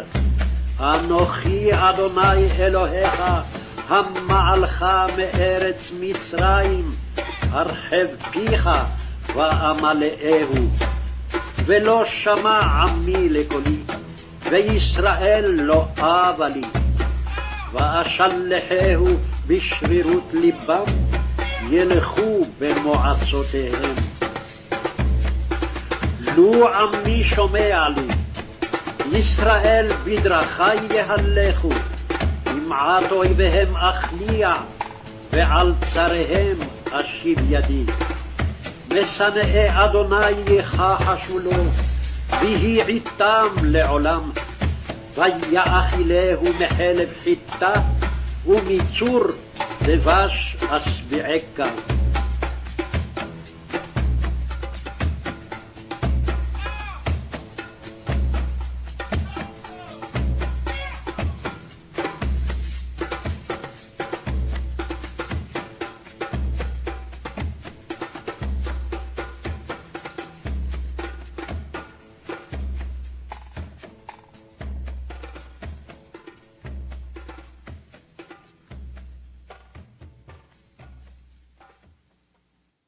Whom shall he teach knowledge? And whom shall he make to understand doctrine? Them that are weaned from the milk and drawn from the breasts. For precept must be upon precept, precept upon precept, line upon line, line upon line, here a little and there a little. For with stammering lips and another tongue will he speak to this people, to whom he said, This is the rest wherewith ye may cause the weary to rest, and this is the refreshing. Yet they would not hear. But the word of the Lord was unto them precept upon precept, precept upon precept, line upon line, line upon line, here a little and there a little, that they might go and fall backward and be broken and snared and taken. Wherefore hear the word of the Lord, hear the word of the Lord, hear the word of the Lord, hear the word of the Lord, hear the word of the Lord, hear the word of the Lord, hear the word of the Lord, hear the word of the Lord, hear the word of the Lord, hear the word of the Lord, hear the word of the Lord, hear the word of the Lord, hear the word of the Lord, hear the word. Yes. So right here between, let's just sum up on this point right here, between between the evenings. So here we just found a way to like kind of save some notes, right? Also to kind of bring out a little bit better, like when we're going over the Hebrew and maybe some particular thing we can kind of zoom in on, like right here between the evenings, the Bain Ha Arba'in, Bain Ha Arba'in, Bain Ha Arba'in, Bain Ha Arba'in, between the Arabs, right, between the evenings, right, the two evenings, and also the evening psalms. So right here for this middle of the week, the heart of the week, that central shaft of the menorah, so to speak, right here, right, this discovery right here, right, scripturally, even in the application, right, of the between the evenings, and also, how we should, regard our evening psalms. Like, so the day coming forward, the fifth day of the Shabuah, right, that was Psalm 81. But yet this is what people call Wednesday evening or Wednesday night, right? But actually we can rise up the sound, right, for the day that has just passed. That's Psalm 94, right? As we shared first Psalm 94, and then as we got into the reasonment there, it was like, chant. Now we kind of understand what we have over here. Pointing to this over here, let's go back. Let's do this right here. Let's see if we can do this like this. There we go, the 5 verses. Right, these 5 verses, Exodus 12 and 6, where it says evening is actually between the two evenings, right? So for 4 of these entries right here, Exodus 30 and 8 concerning the great worship, right? The lighting of the lamps, the menorah, and the burning of the aishans in the evening service, right? That's also the words here, the Bain Ha Arba'in. Bain Ha Arba'in is the same words there between the two evenings here, 14th day, bringing out again what the first entry said in Numbers chapter 9 and 3, right, concerning, when this would go on between the evenings, right, between the evenings. So like now we're in the nighttime, so the evening, so anytime between this time, the evening, and then the next day come forward, evening, morning, a day, and then we have the next evening in that sense right there. And this is speaking about Pesach. And then over here, right, speaking about the offerings, right, the lamb in the morning, evening, and morning, right, and the other lamb to be offered at even, right, at even. So you can see this idea of the two evenings, right, and this is what the scripture is bringing out right here concerning the two evenings, and also, just orientating it that the evening, right, and the day. So we can call it the evening, morning, and the day. So the day is really opposite, almost 180 degrees. We're told that there's the day, and then there's that evening that so-called belongs to the day.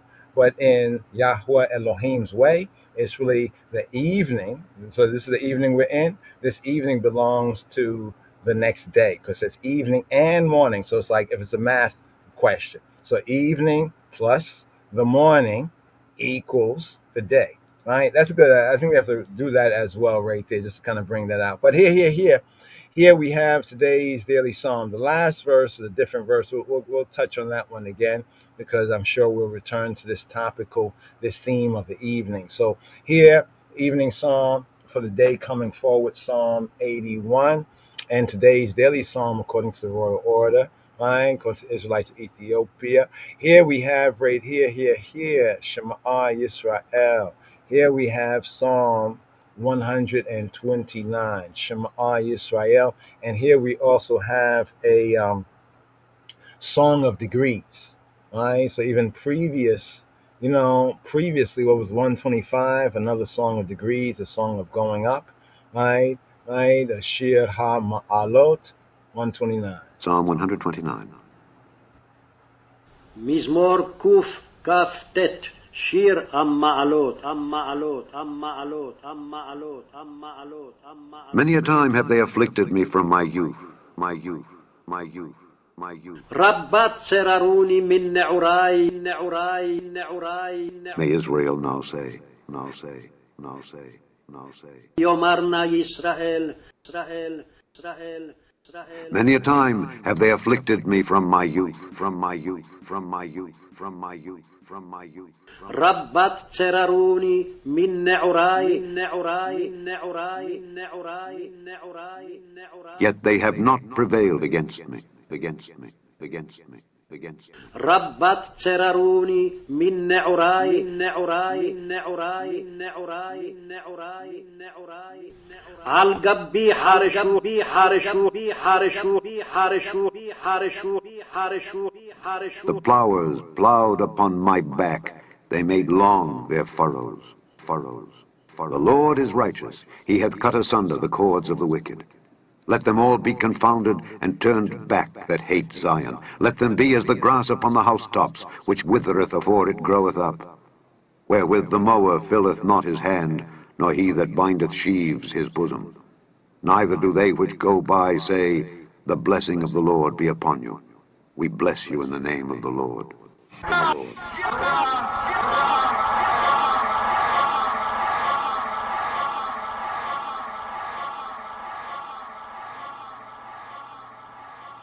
Yes, yes, yes, yes, yes. So here, Psalm 120, Psalm 129. It's themed a sufferer's plea. Right, a sufferer's plea.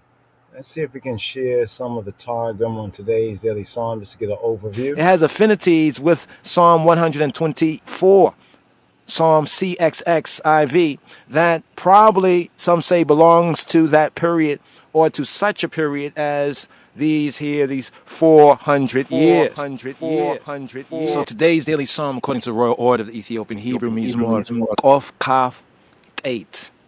Psalm 100, Qof 20, Kaf 9, 8. Psalm CXXIX. His theme here, a sufferer's plea. Ibn Ezra held that the Mizmor, the psalm, Mizmor Qof Kaf 8, as a psalm to relate to the Babylonian captivity. A view that is accepted by many moderns. We see this psalm, today's daily psalm, Mizmor Qof Kaf 8, Psalm 129, Psalm CXXIX, to relate to the 400 years. Here. Today's daily psalm relating to the 400 years. We have two parts of today's daily psalm. The first 4 verses, Yisrael's downpression and deliverance, verse 5 to 8. National enemies are imprecated. So Ibn Ezra held that the Mizmor relates to the Babylonian captivity. Babylon, the Babylonian captivity. We say in Javu to the 400 years. The 400 years, the once lost, now found. Black people, black sheep of the Beit Yisrael.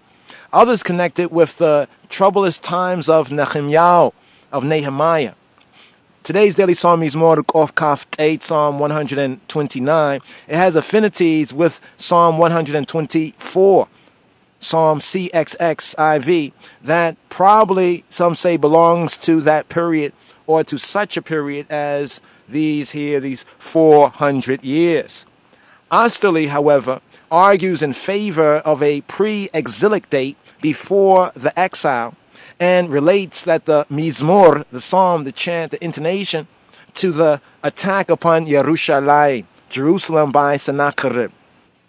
So here, just a basic build on today's daily psalm, according to the Royal Order of the Ethiopian Hebrews, and here after the Order of Malachi, Tzedek, today's daily psalm, Psalm 129.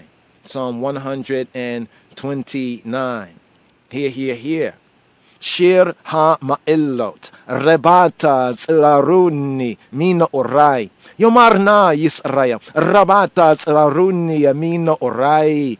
Dam lo yakluli. Allah gabi, kharashu, khorshi, he'eriku. Le ma'enotam.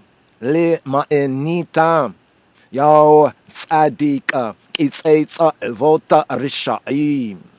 first 4 verses, a psalm of ascent, a psalm of degrees, psalm of going up. Shir ha-ma'ilot, of the aliyah ma'ilot. Much enough have they afflicted I from my youth up.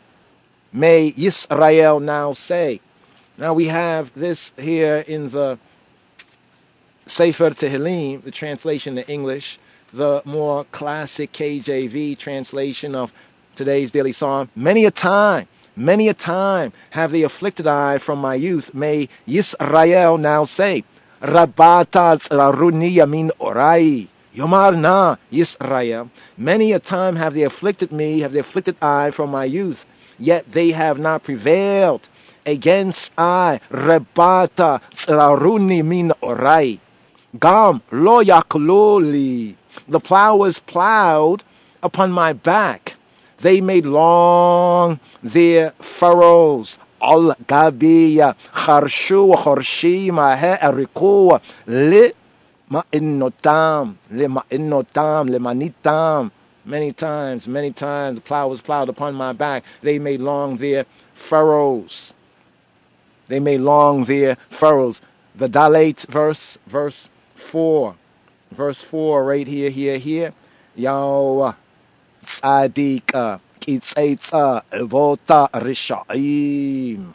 Jehovah is righteous. He hath cut asunder the cords of the wicked, of the ratchet. Yahweh Tzadik Kitzaitza Evota Rishaim. Yisrael's downpression and deliverance and deliverance. The construction of this and the next verses, beginning with the first verse, Rebata Seraruni Mina Orai Yomar Na Yisrael. Many a times, much, nuff. Rebat is not so much many times, but it's more nuff, much. Rebat Seraruni, have they afflicted me? Ani Seraruni, me Neorai, from my youth. Yomar Na.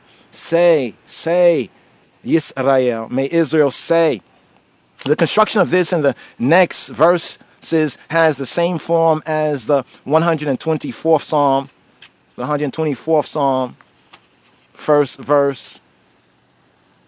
If it had not been Yahuwah, Jehovah, who was for us, Lulei Yahuwah, Shehaya Lanu. Yomar na Yisrael, may Israel now say, Lulei Yahuwah, Shehaya lanu. Yomar na Yisrael, if it had not been Jehovah who was for I and I, may Yisrael now say. My youth, Neorai, me Neorai, Neor youth, Neorai, my youth, me Neorai.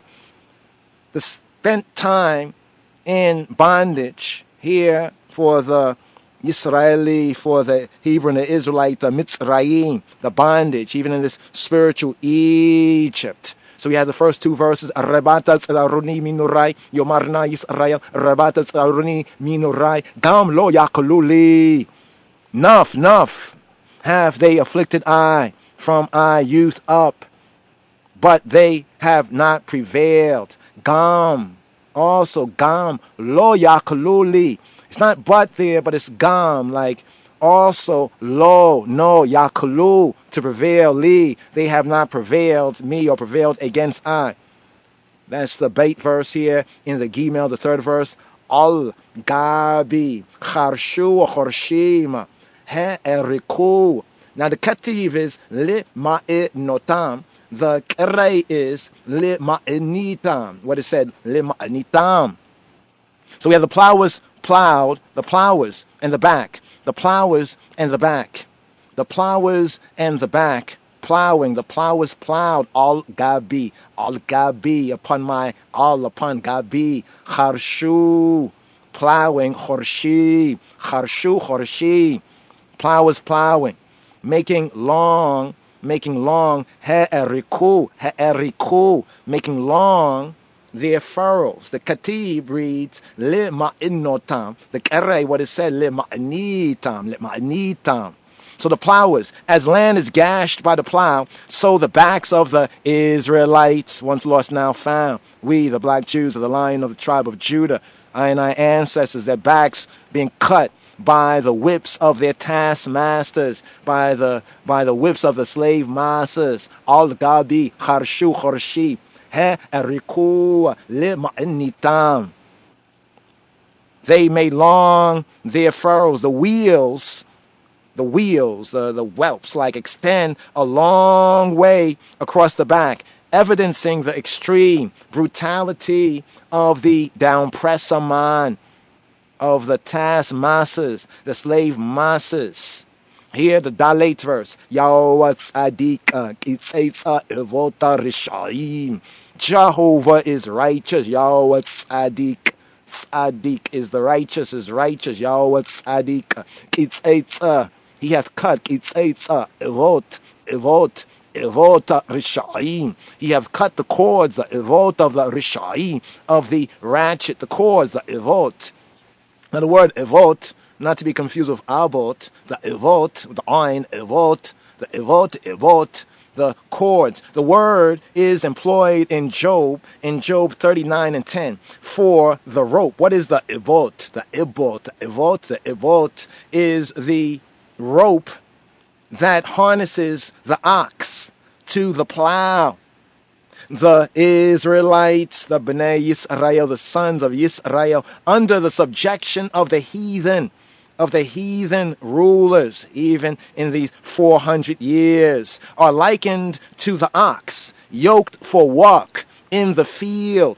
By Elohim, the true good, the true God's aid, the cords were broken and freeness regained, even as the fulfillment of 400 years. Yeah. Here in Mizmor Kof Kaf 8, verses 5 to 8, the national enemies imprecated. They are imprecated. Charges and imprecations. Here. Verse, the Hey verse, 5th verse. Yevoshu we yisogu achor. Call Sonei Zion. Call the Sonei Zion, make them be ashamed, Yevoshu, and turned backward, we yisogu achor, and turn we yisogu achor to the back. Call all Sonei Zion, all the Sonei of Zion, all the haters of Zion, ashamed, Yevoshu. Disappointed. May they be disappointed by the failure of their schemes and conspiracies to harm Yisrael. We, the once lost, now found black and brown sheeple of the Beta Yisrael Jah people. Zion, Zion is the symbol of the nation and of Zion. Call Sonei Zion, even the African Zion. Here, the Vav, the Wow verse, the 6th verse. Yehiyu kachitzir gagot, shek admata shalafa yavesh. Make them be as the grass upon the housetops that withereth afore it springeth up. The grass, kachitzir, the chitzir gagot, on the gagot, on the housetop. Yehiyu, let them be kachitzir gagot. Make them be as grass. Chitzir Gagot, grass of the housetop. Perhaps some say this is quoted from Yeshaya, Isaiah XXXVII and 27, Isaiah 37 and 27. Here, Yeshayahu, Isaiah chapter 37, verse 27. Therefore the inhabitants were of small power. They were dismayed and confounded. They were as the grass of the field, and as the green herb, as the grass on the housetops, and as corn, blasted before it be grown up. Here, and the wow, the 6th verse. The wind carries seed from the field that sometimes falls upon a roof. It may begin to grow, but having no depth of soil.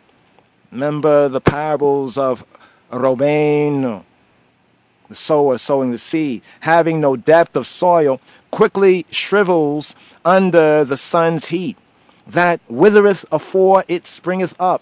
Shek adamat from the kadam, shek adamat shalaf yavesh, that withereth before, shek adamat, that withereth afore it springeth up. Literally, it says it is unsheathed. Shalaf, it is unsheathed, commonly used of the sword, here of the blade of grass. So may Yisrael foes perish before their plans fructify. or if they have any success at all, make it be short-lived. Here, the Zayn verse. Shelo mile kapo kotzir wechitzno me amir. Wherefore the reaper filleth not his hand. Shelo, that which is not mile, to fill kapo, his hand, kotzir, the reaper, wechitzno me amir, nor he that bindeth, wechitzno, the binder, me amir, the omer, me amir, the binder of sheaves, chitzno, his bosom, me amir, the binder of sheaves, his bosom.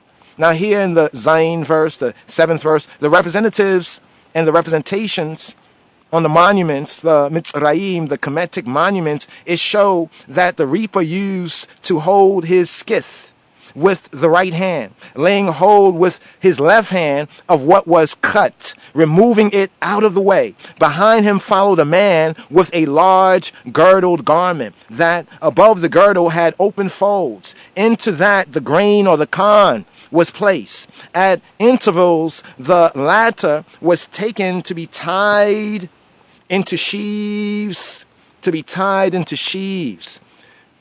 Shelo mile kapo kotzir wechitzno me'amir, filleth not his hand. Shelo mile kapo, does not know shelo mile, to fill kapo, his hand. Normally, when reaping, the farmer's hand grasps the corn that he cuts. Not so these ill wishers of Sion, of Zion, even of I African Zion. What they hold in their grip will be shriveled and worthless, fit only to be thrown aside or burned up.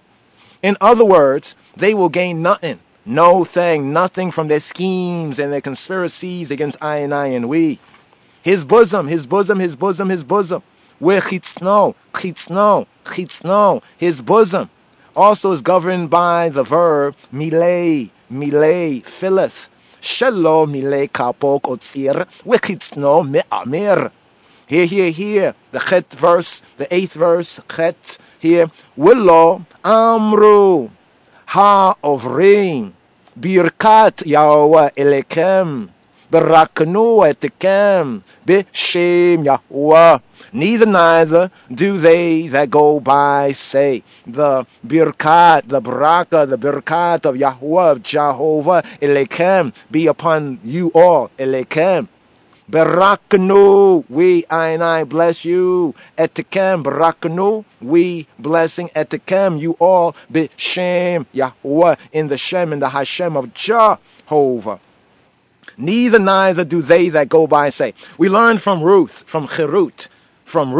2 and 4, that it was customary for a passerby to address a birkat, a baraka, a blessing to the reapers, such as Jehovah be with you. Salam alaikum. No baraka, no birkat of Elohim, the true good, the true God, can be invoked upon men and people engaged upon work of so malicious and vicious a character. Thus it reads, Willo amru ha-ovrim. And no, they say ha-ovrim. We have the abra there, ha-ovrim, the passers-by. In a sense, only the Hebrews, the passers-by, ha-ovrim. Willo amru ha-ovrim. Neither do they that go by say, we barakanu etekem b'shem Yahweh. We, I bless you in the name of Jehovah. In ordinary circumstances, the prayer would imply, may Jah prosper your work. But who could utter such a hope and expectation in this connection? So here in the 8th verse, we both get the proper blessing, but not in this context to those who have afflicted I, who have afflicted Ethiopia, Black Israel. No blessing to them. Willo amru ha'ori birkata yawa elekem baraknu etkem b'shem Mahuwa.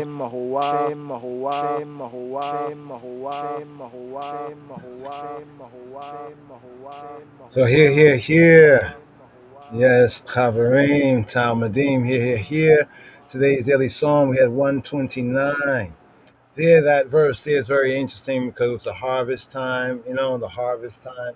Also, the importance of the baraka. Remember the word that was said to Abraham that he and his seed, if we're truly his seed, will be a baraka, a blessing, an empowerment to prosper, right? A baraka. So here we have this verse right here, this final verse. It's like a kind of an overview, right? Some of the main verses and some of the main points, and not going into too much depth, but trying to bring out some of the basics, some of the first principles right here. So we have Psalm 129 is themed a sufferer's plea, right? A sufferer's plea. How do you plea, right? A sufferer's plea. And we have a couple of parts to it. We have verse like 1 to 4, Yisrael, the bite, Yisrael, the beta Israel, downpression and the deliverance, right? Verses 5 to 8, the second part, right? The national enemies, the enemies of bite Yisrael, once lost, now found, right? The national enemies are imprecated. Now, the imprecation is like to say a curse, right? Remember that principle of Abraham, right? Bless, all those who bless you are blessed and you're a blessing, and all those who seek to curse you are cursed, right? So we can just focus on the baraka, right? Yes, there will be a kalala, but here focusing on the bracha, right? The baraka. So here in the context of Psalm 129, it's kind of like it brings out, by virtue of the kind of opposite, right, what the right way is, and here we say it right here in this particular verse here, this closing verse here, neither do they that go by say. So this would imply that those who do go by, they should say, but because of the context of the Psalm 129, Mizmor Kof Kaf 8, right? Psalm CXXIX. Note also it's a shir. Ha Ma'alot is a song of going ups, right? Like going up, to say going up in the context of like going up to worship, right? In that sense, making that aliyah, right? Ha Ma'alot, the Ma'alot. And also Ma'ala can be like thoughts, as they go, like make heights, right? Here, this is a song of the going ups, especially applied to like the 3 times in the year, the pilgrim feasts and festivals, right? When all the males of Israel to present themselves. So here we have a sufferer's plea, right?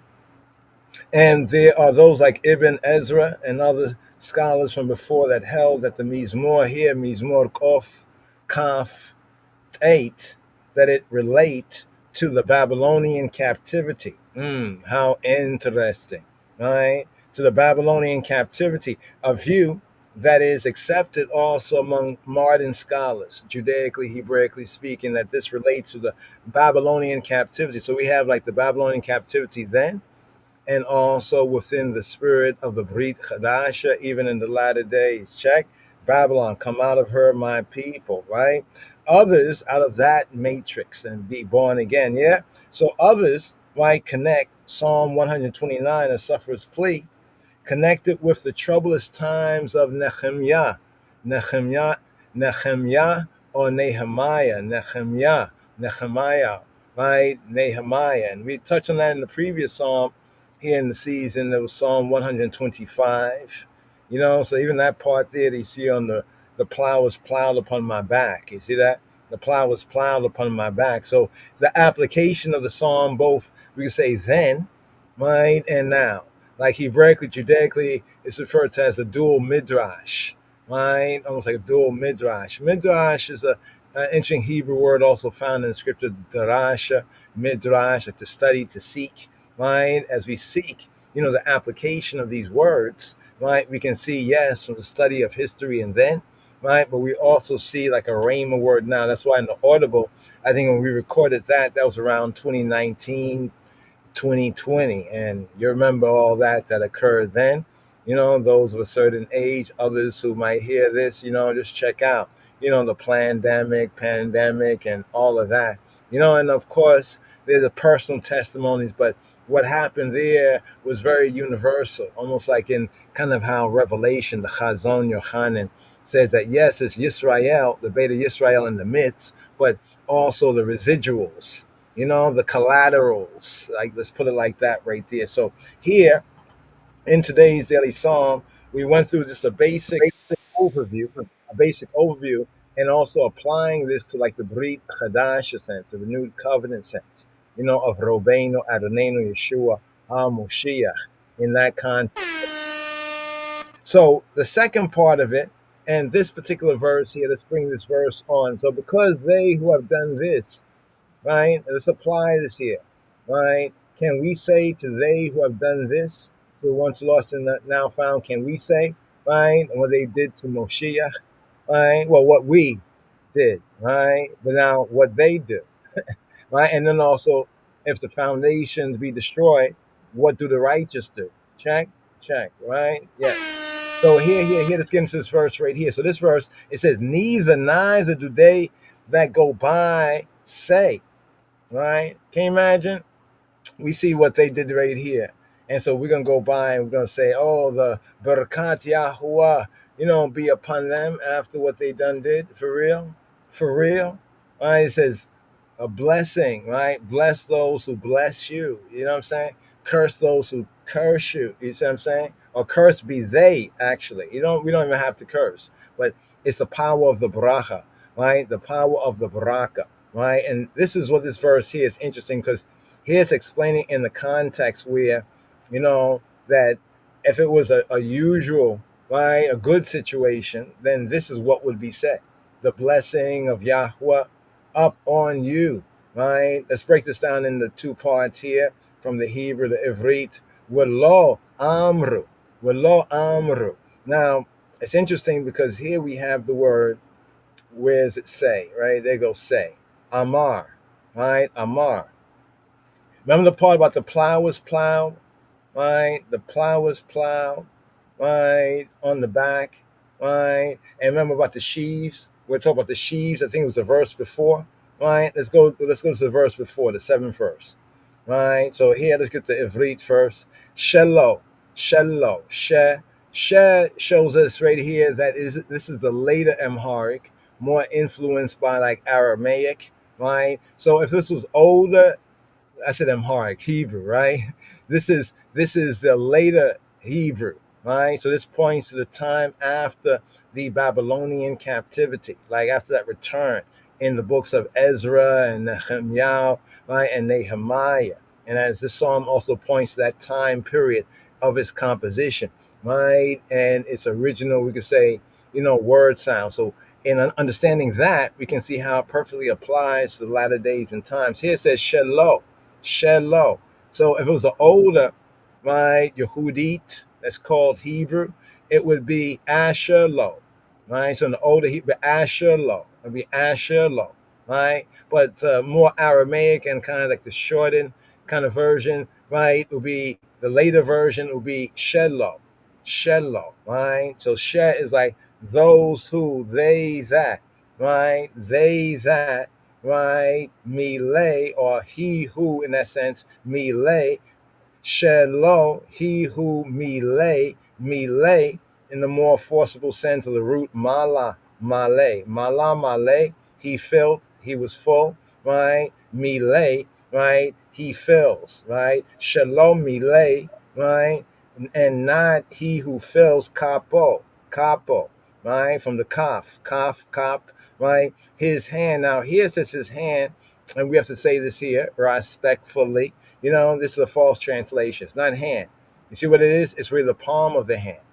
You see how the more detail as we study right here. So neither, right? It says wherewith the reaper, right, filleth not his hand.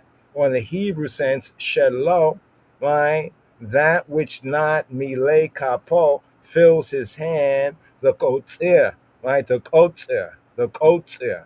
So the kotzer. Now the kotzer is the mower. Now the root word is katzar, katzar. So the katzar, katzar, katzar is the root sense. Like, it's an interesting word here. Remember the Hebrew, the Yehudi two truths of the ancient Afro-Shemitic. So as applied like in the katzar root, the verb root, it can be like one is short in the sense of impatient, or even how impatience leads to vexation. Impatience and vexation leads to grief, right? This is interesting because this word is used in connection with the Bnei Yisrael, the Ivrim, Ha-Ivrim, the Hebrews, right, in Mizraim, right? It says that, like because of shortness of breath, right? It literally in the Hebrew, but it can be the same thing for katzar, because that's the same root word it uses there, right? Like they were like kind of worn out, shortness of breath. I think it says that when Moshe came to them and, at different times, because of all they've been going through. Remember, they've been experiencing, this captivity. And in this captivity, right, there's that victim. If you're in captivity, you're definitely a victim, no matter what you want to think of yourself, but you're under somebody else. You know what I'm saying? So you may be strong, a manly man, whatever you want. You know what I'm saying? But you under someone else. So, though one may avoid it, there is that soul aspect, the psychological aspect. But this is not used in that sense, right? So the Hebrew words and Afro-Shemitic words, they tend to have like a two truths, right? When we say two truths, right, we're speaking of like a twofold sense that means the same thing in its root sense, but it can be applied like almost like to like an outer type, like maybe even a natural type, or it may be applied in a kind of in a figurative sense. So the short, impatient, vexed, grieved, that's like in a kind of a figure, so to speak, of speech, but in the actual kind of like agricultural sense, you see where it says katzar. So the katzar. So the katzar literally means like he reaped, right? Or to reap, he reaped, right? He harvested, katzar. But then now in the Hebrew build, when we say kotzer, kotzer, kotzer, kotzer. When we say kotzer, right, we're saying the reaper, right? The kotzer. So just to bring out the build on this verse here, shelo mile kapo kotzer, where chitzno me amir, where and chitzno. So the chitzno, to say chitzno is to say his bosom. This is from the word chetzen, right? So we have chetzen, right? Or chetzen. In some pronunciation, chetzen. This is like the bosom, right? The bosom of a garment, right? Chetzen, right? And to say like his bosom, right? Chitzno, right? Oh, chitzno, his bosom, right? Or the chetzen oto, to say, if you want to say it long, chetzen oto, the bosom oto, like him, to say like imply his bosom, right? Or chitzno, right? His bosom, right? The bosom of the garment, right? What does he do? It says me amir. So here we have, this is just to point out something interesting, these two verses 7 and verse 8, right? And why in our study of the what's called biblical Hebrew, the Yehudit, this is very important. See what it says, nor he that bindeth sheaves his bosom, right? So here, this part of the verse right here is brought out as wechitzno, and his bosom me amir, and his bosom he like binds, me amir. So the me amir, right? This word, look at this word in the twofold sense, right? In the first sense, right here, we have to bind sheaves, to gather. So now, most ones and ones know Hebraically, Judaically, there's what we call the counting of the Omer. So after the first fruits, right, I think that's roughly Leviticus chapter 23, around about verse 11. That corresponds also to that resurrection day of Moshiach, right, within the order and within the pattern, recognition, prophetic fulfillment, right? In the time of the crucifixion, on the morrow after the Shabbat, then they had to bring forth like the first fruits. And Moshiach, he's the first fruit of those who aliyah, who make that rise, that ascent. You see, right? So right there, based on that right there, when it says that Yeshua is the first fruits, right? So those who recognize that what happened in that time, one time for all time, fulfilled, right? The Torah, right? The Torah pattern and the Torah sign, right? Thus, Yeshua HaMoshiach. He is HaMoshiach. He is that Messiah, that Messiah, Messiahs, that Messiah according to the prophecy, fulfilling those things. So here, speaking about the buying of sheep. So then from that day, right, we begin the count of 7 Shabbats complete till we get to the Feast of Weeks. So Shavua is a week, and Shavuot is weeks. Shavua, week, Shavuot, weeks, right? So we count those 7 weeks, and on the morrow after the Shabbat, like with the first fruits, when we have the first fruits brought, that's the day that Moshiach, right? The morrow after the Sabbath is the first day of the week. They call it Sunday, just to over that right there according to time. You know what I mean? So right here, it can be in the agricultural sense to bind sheaves to gather. You know, when you have the sheaves, the wheat is growing and you grab it and you have to pull it together and bind it. You know what I mean? In the secondary sense, the Amar. So here we have Amar. Amar. If you notice the Hebrew, it has the Ain. It has a different, the English just has the A, right? But in some phonetical things, they sometimes use the forward and the backward, what they call it, apostrophe, right, before the A, right? People don't pay attention to it, and to many people's linguistic hurt, you don't pay attention to it. But there's like the forward, right, sort of apostrophe, right, right, that would make it Aleph before A, right, Amar, right? And then here we have Amar, Amar, Amar, Amar. Like when they say Gaza in the Hebrew, it's actually Azah, Azah. It's actually Azah.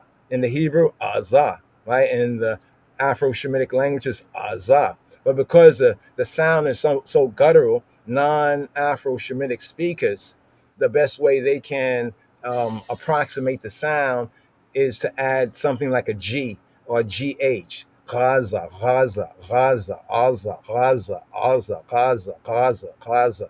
Because, you know, when we say Amar, Amar, if you say it really, you know, Afro-Shemitically, it can be a deep sound. And it's like most other languages have lost that, you know, kind of inflection, you know, of the original, we could say like the God speech, so to speak. But anyway, we have Amar here. Now, Amar here means in the first sense to bind sheaves. And then it says in a secondary sense to manipulate, to deal tyrannically with. Think about it for a moment. When somebody's taking sheaves in the field that are growing and they are trying to bind them all together, don't they have to, in a sense, manipulate it? Don't they have to deal hard with it?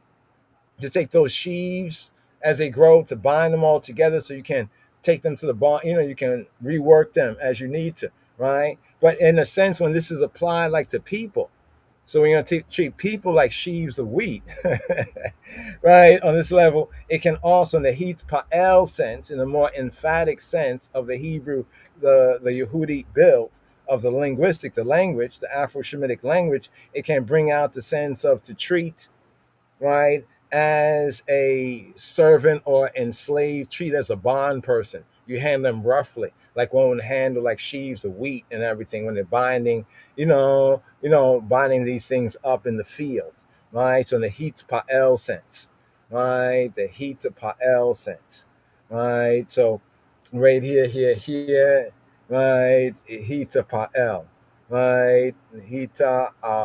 Amer, Hita Amer, like something like Hita Amer would be that more of that sense, Hita Amer, right? To heap, the sense of heaping, right? But in the figurative use of the same word, Amar can be used like to chastise.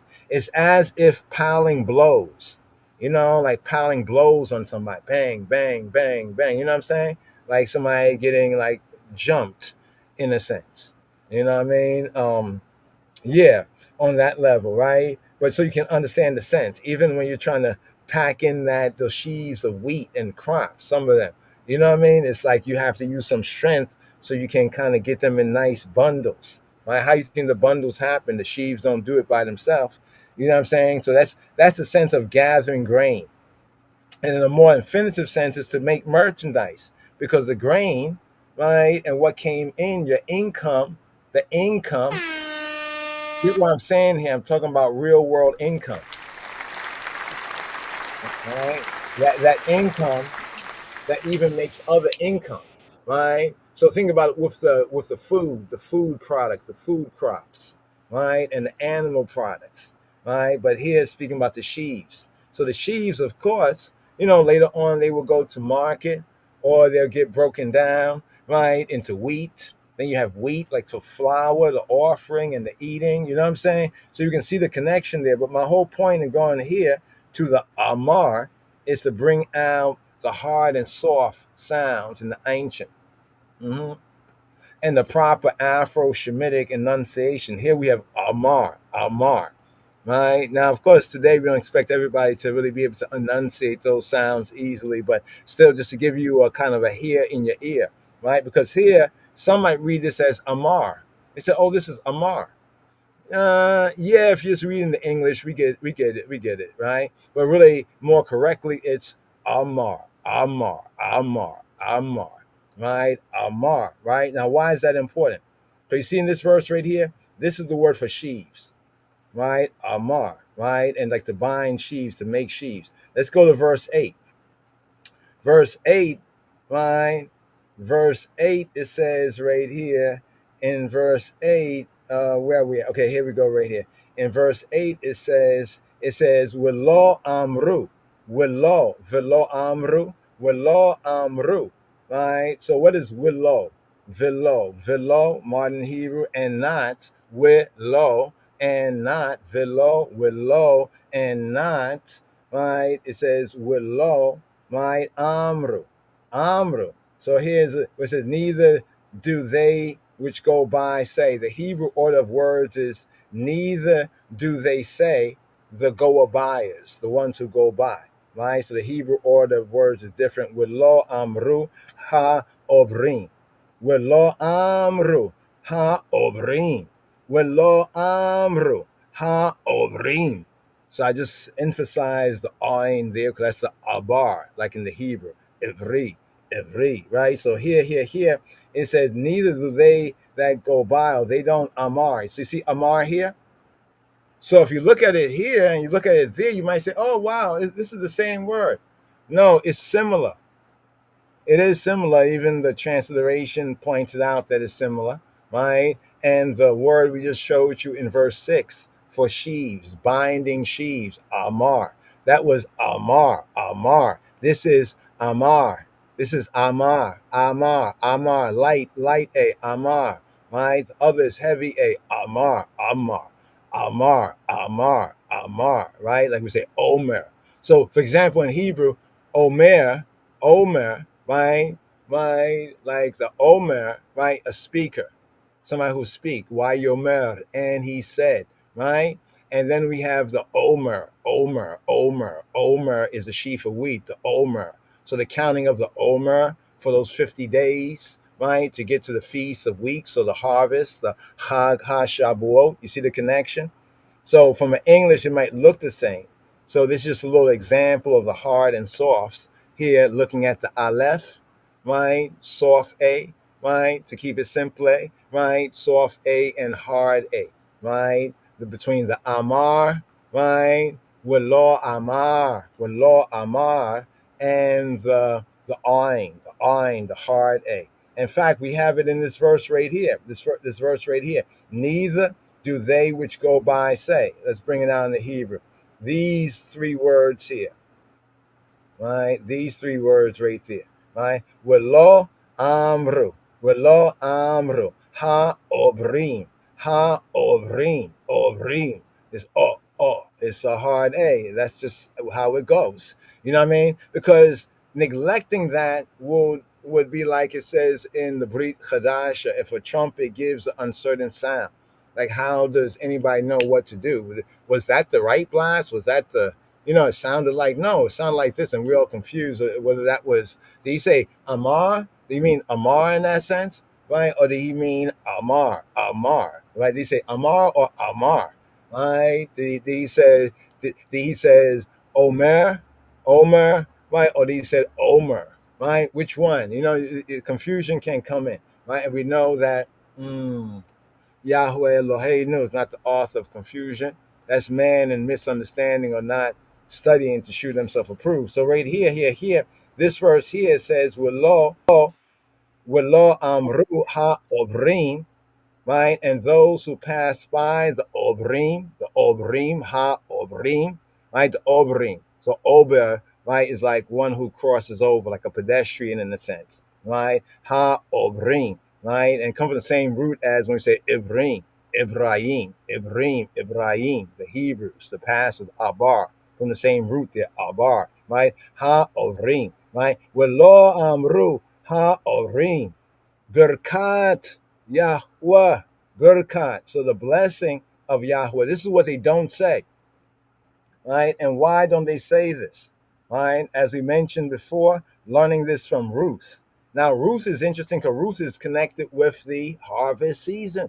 Right? The harvest season, what's known as Shavuot, the Feast of Weeks, aka also known as, right, Pentecost. So the 50th day in the Koine Greek and the synagogue Greek, speak, right? But in the Hebrew, the Chamishim Yom, Chamishim 50 Yom, 50th day, the 50th day. So right here we learn from Ruth in Ruth 2 and 4 that it was customary for a passerby to address a baraka, right? A what? A baraka. So here where it says the blessing here, the root word here is baraka, right? But to say the blessing of Yahweh in the biblical Hebrew, the berkat Yahweh, berkat, the blessing of Yahweh, is what we call in the Hebrew a constructive state, right? That means the first word, right, is like of.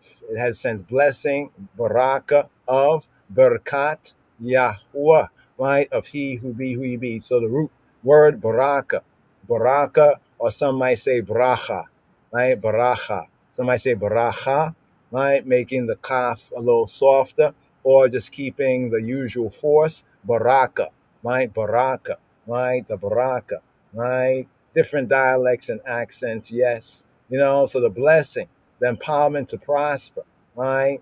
A benediction, like bena, good, diction, word, a good word, a good saying, right? A benediction, a good saying, right? So people nowadays, nobody got any good saying. They have evil that curses. Nobody has no benediction, right? Good saying, right? Good diction, not really, but more of good saying, right? But it could be in some senses if you're into that good diction, right? By implication, prosperity. What's implied in the baraka is prosperity. Now it's interesting because the word blessing also sense of liberal that we have in the Hebrew scriptures, or the word pull, bereka, right? The bereka, right? So bereka is a pull.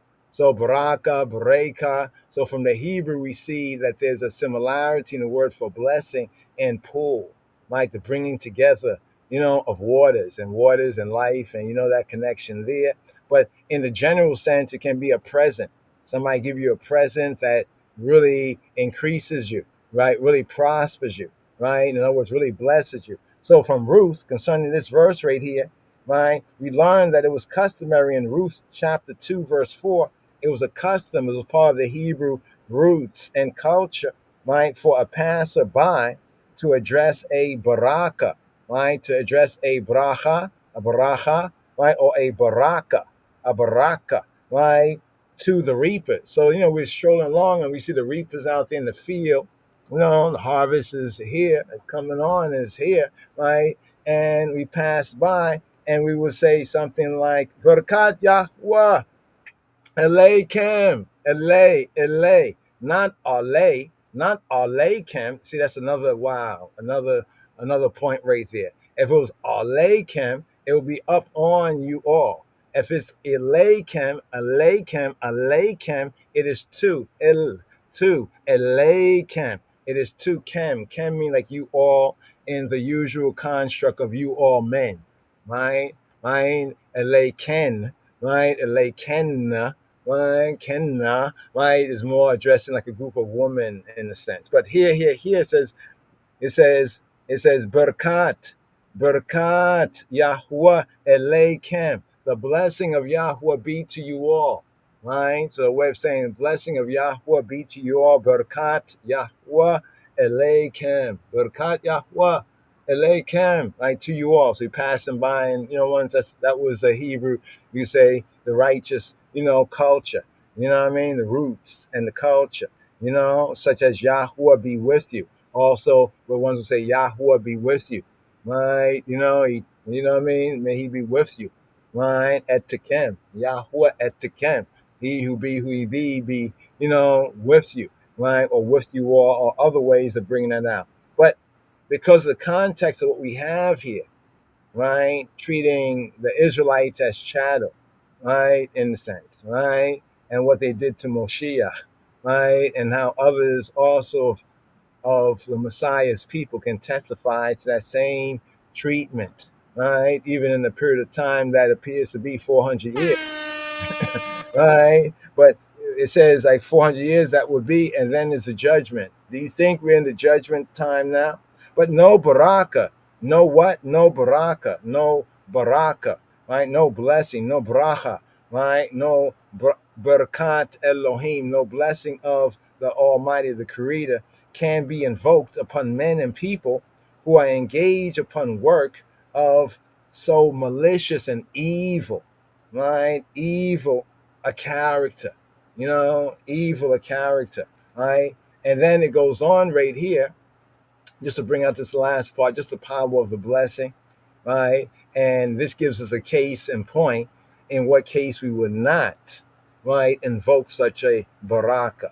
But it tells us, based on what we would not say, right, to, in this case, to these or those, what we would say, right, to those who are credit worthy, right, trustworthy, faithworthy, truthworthy. Yeah? So it says, the blessing of Yahweh be, it says upon you. That's false translation. It should be the blessing of Yahweh be to you all. Berkat Yahweh Eleikem. It's not Berkat Yahweh Aleikem. Aleikem. Right? I got to check. Maybe in the earlier audibles, because we said like Shalom Aleikem. Aleikem means peace be up on you all. Like the previous Psalm, we had 125. The last words was what? Shalom al Yisrael. All, up on. Right? Aleikem. On you all, up upon you all. But Eleikem means to you all. Right? To you all. While Aleikem means up on you all, like from like above, almost like an umbrella, as we explained it before. But here, the second part is we bless you in the name of Yahweh. So it gives us a blessing here from Scripture, right? Where it says Barakanu, Barak Anu, Barakanu, right? Barakanu, right? Barakanu, right? We bless, Barak, bless, Anu, we, I and I bless, Barakanu. This is this part here, right? These are these words here. Let me highlight it for y'all, right? So there we go, right there. So it has a two-part, Berkat Yahweh Aleikem, be to you all. Berakenu, we bless. Anu, the suffix for like we here. Berakenu, we bless. Right? Like we are doing it now. Like it's kind of an active sense. Like berakenu, like we bless. Right? Etikem, you all. Etikem, right? Y'all, right? Bishem, in the name, right? Bishem, Yahweh, right? In the name of he who be, who he be, right? Barakanu etikem, Bishem Yahweh. Barakanu etikem, Bishem Yahweh. Barakanu etikem, Bishem Yahweh. So the full here, Berkat Yahweh Aleikem. Barakanu etikem, Bishem Yahweh. Here, this is the blessing. But as we mentioned in today's psalm, the context matters. But even though it's saying that we won't do it for these ones, it gives us, the blessing, to do for those who are worthy. What says tribute to whom tribute is due, honor to whom honor is due, baraka, blessing to whom blessing is due. Yes, sir.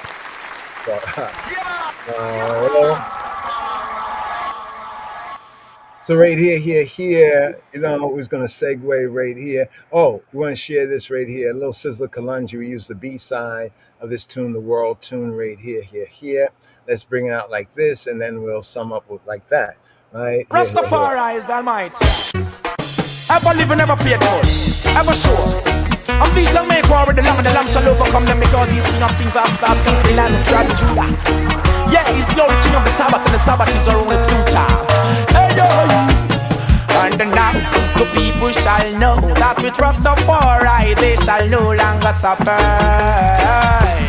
Love is all. The earth shall replenish for the better. And now the children shall behold the glory and goodness Rastafari have to offer. Seek ye first the kingdom of Selassie, and all will be added. The whole world shall see the Lamb upon his throne comfy conquer the beast, yeah. Then shall the people rejoice in the name of Rastafari and be meek. Oh yeah, oh yeah. The world shall see, yeah. The Lamb upon his throne comfy conquer the beast, yeah. Then shall the children rejoice and war of his cease, hey. The leaders of the world derived that negligence began deceiving the people. After getting their anxious desire, they resort to doing evil. In a ill-mannered, unuseless fashion, they keep doing wrong, not considering life. With their nuclear ammunition, they destroy the nation, and that's not right. Rastafari says, whole world I go see. Lamb upon his throne, come kick and God the beast, yeah.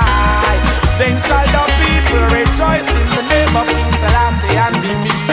Oh yeah, the whole world shall see, yeah. The Lord upon the throne where I lose his every seal. Oh, them the people shall rejoice and all war of resist. Lion of Judah.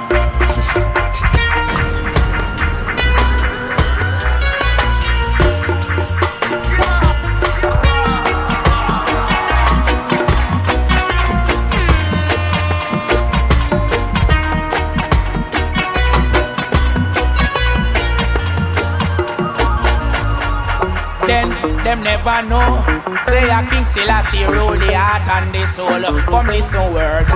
Send my sons and my daughters from afar off, who call by my name and live by my words. Yeah, only love can save us. It was love that has made those fire fi burn down to blame us, yeah. We are receiving anointed. We come freedom united. Hey, it's a blessed I would do. Let Rastafari be crowned. Want to be old, King Alpha and Black Queen Omega, who was sit up on the throne. Hey, then I say to myself, let the praises begin and let the trumpet sound. Rastafari then, in the village Babylon go down. Oh yeah, go. Then the world shall see, yeah. The Lamb upon his throne where I lose the seven sea. Them the people shall rejoice in Selassie, and the earth shall be me. Hey, hey, hey. The world shall see, yeah. The Lamb upon his throne where you conquer the beast. Whoa. Then shall the children rejoice in the name of Emperor. I say,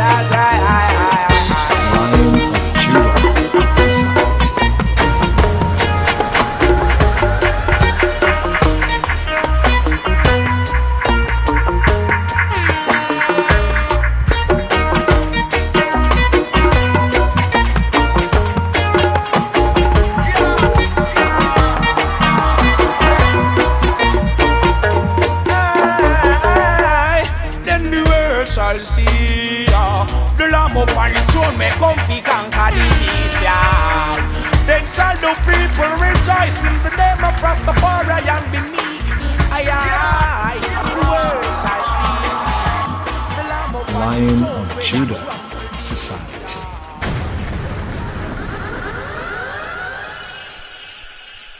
The people shall rejoice in Selassie and the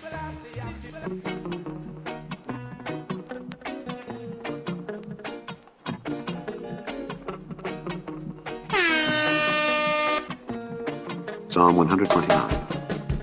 Many a time have they afflicted me from my youth, may Israel now say. Many a time have they afflicted me from my youth, yet they have not prevailed against me. The plowers plowed upon my back, they made long their furrows. The Lord is righteous, he hath cut asunder the cords of the wicked. Let them all be confounded and turned back that hate Zion. Let them be as the grass upon the housetops, which withereth afore it groweth up. Wherewith the mower filleth not his hand, nor he that bindeth sheaves his bosom.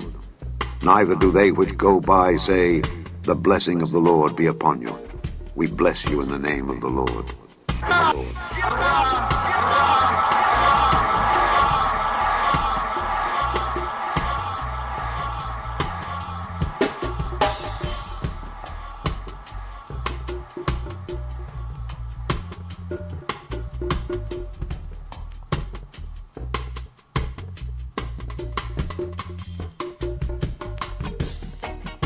מזמור קכ"ט, שיר המעלות. רבת צררוני מן נעורי, יאמרנה ישראל. רבת צררוני מן נעורי, גם לא יכלו לי. על גבי חרשו חורשים, האריכו למעניתם. אדוני צדיק קיצץ אבות רשעים. יבושו ויסוגו אחור כל שונאי ציון. יהיו כחציר גגות שקדמת שלף יבש, שלא מילא כפו קוצר וחצנו מעמר. ולא אמרו העוברים ברכת אדוני עליכם, ברכנו אתכם בשם אדוני.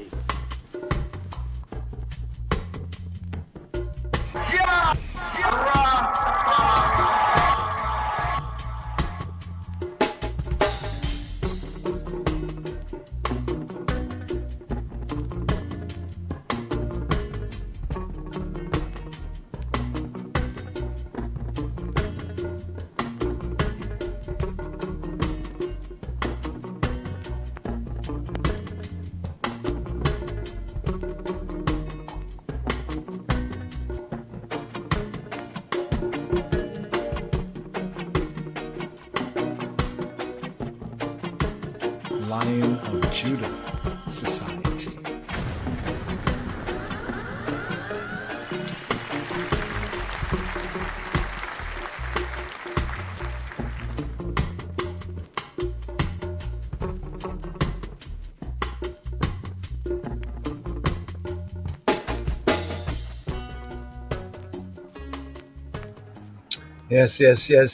Yes, brothers and sisters. Psalm 129.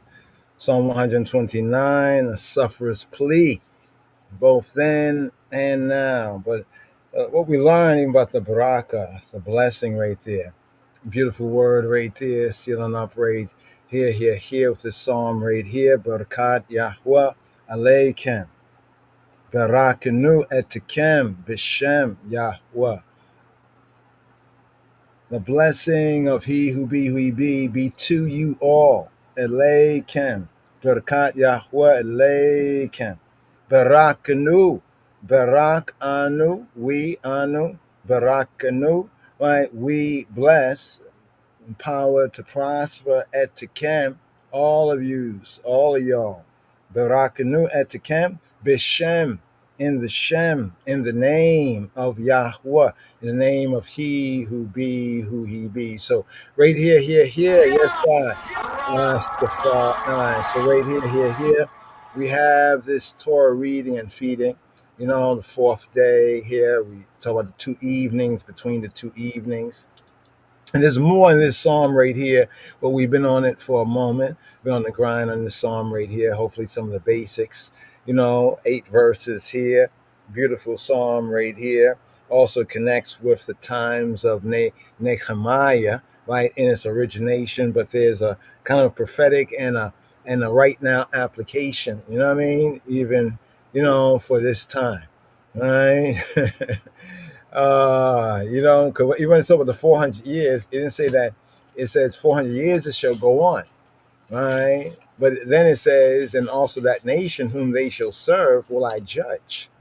Now the question is like, okay, will he judge? That means he's going to judge it like judge it how you think, how thinkest you when he says he shall judge. Remember Moshiach even said, think not such and such, and he tried to clarify that. So we have to take heed to how we hear, right? So after that there is a judgment, and then they shall come out, right? And then they shall come out with great substance, right? And definitely we live in a judgment time, right? Like every day is a judgment day. There's certain judgments going on. Like, yes, we know the great city is say within an hour, but I mean that just the great city is the only thing to get judged, right? We're in the judgment time within that second advent, the day of vengeance. But be that as it may, right there. Maybe we'll have a little opportunity to return to this right here, just maybe on the outro. But here, let's pick up with where we're at in our Torah reading and feeding right here. So here we are in the fifth book, beginning off the fifth book of the Torah, right? The fifth book of the Torah right here. Torah of Moshe, the book known as Deuteronomy, and Hebraically known as Devarim, the words. In fact, we touched on that in the previous podcast. Yeah, we went into a Rhema word there too. Got to check out the podcast, the broadcast, and see if we can. But I know it was connected, no doubt, with the Psalm, right? Psalm 125. Yeah, the Ma'alot and the Aliyah, right there. But we'll touch on that. Let's first touch on this right here. Devarim, or called in kind of one enunciation, one dialect, Devarim, like a soft B, but more Afro-Semitically, right? Devarim, right? Devarim. We have I think one meme out there, so we need to start doing our memes using the Ivrit, right? And put the more proper pointing. Not according to what some call Ashan Kwadash. No. Because when we line up the two, right, the present form is more accurate than the other one, and we hate to say that, but the truth, is an offense, but it's not a sin, right? But here, right, we have this Devarim. Let's bring it out right here, Devarim, right? So here we are we're going into the fifth day of the Shavua that the Gentiles in the world calls Thursday, the Thursday. So evening and morning, right? The dawning and then the day, right? Evening plus morning equals one day. In fact, I think I did that. Let me just see if I can share that. Did I show you that? Okay, yeah, this was on this one. Yeah, this is something I'm just practicing and learning right here. See, yeah, here we go. You see? Evening plus morning equals day, not morning plus day equals evening. Something to that effect there. Maybe we'll try, different kind of articulations, find what really is clearest right there. But that was just on the whole evening, right? Now, there's something very interesting, too, that we had touched on a little bit earlier in the previous podcast. We had went through before we had sealed up the podcast previous for the, there we go right there. See the Devarim? Seeing what Devarim, the word, right? Getting into the first words of Devarim, but that had to be there. That one right there that just had come on a couple of moments ago. But here, no worries on that. Come forward again. Devarim, right? Devarim, some say, right? But more Afro-Semitically, right? Devarim, right there with the B right there. Devarim, right? There you go, right there. Just to give people a view of it, thank you very much. Right? Co-laborer, give thanks. Devarim, co-laborers as well. Yes. So here, let it roll. Oh, Deuteronomy. That's the name of Deuteronomy in the Hebrew. Devarim means words. Devarim words, right? But the sense of Deuteronomy doesn't really mean words, but it's taken from an area in the fifth book. In the fifth book, There's an expression that translates as the copy of this Torah, copy of the Torah, repetition of the Torah. In the Hebrew, it's the Mishnah, Mishnah, right? Ha-Torah, Mishnah, Ha-Torah, right? So the Mishnah, right? So before the other Mishnahs people may talk about, there was this Mishnah. And Mishnah basically means like a repetition, a sharpening, right? This word, this sense is also pointed to in the Shema, where it says, you shall teach them diligently, right? But the Hebrew sense, you shall like sharpen them. You shall whet, like you whet a sword and you keep going over it to sharpen the blade. It's in that sense, right? The Mishnah, repetition, right, of the Torah, right? As repetition is vital, right, in learning something, right? You have to go over and over again, like an exercise, like working out, right? But here, Deuteronomy summary, right? So the fifth book of Moshe, that's known as Deuteronomy. Deutero, like to say repeated. Some say second law, or Deutero, repeat of the nomos, right? Deuteronomy, right? Deuteronomos, right? Repetition of the nomos. That was the way the Hebrew Mishnah HaTorah Hazot, right, is brought out, right, within the Koine Greek, the LXX. Anyway, introduction here, content. So what's the content that we have here? The arrangement. How's it arranged? What's the character? Right? We say Christ and his kingly character, but what's the character? Right? What's the character of Deuteronomy? What's the character of Devarim? What's the character of the word? Ele ha Devarim. Right? The fifth book of Moshe, right, is headed, right, Ele ha Devarim. All right. Now, those who can read the Hebrew, you might note that it looks like I'm reading the Hebrew backward. It's not really backward, but the way that they, like, when they take the Hebrew, could the Hebrew go from left to right? Right? I mean, from right to left, and the English from left to right, it gets spun around. So the first words is actually Eile HaDevarim. So I'm like you're reading the English, first word, the second word, but that's not the proper way in the Hebrew. But that's just how, these little glitches or what have you, right? But the point is that the beginning of the book is, these are the words. Eile, these, HaDevarim.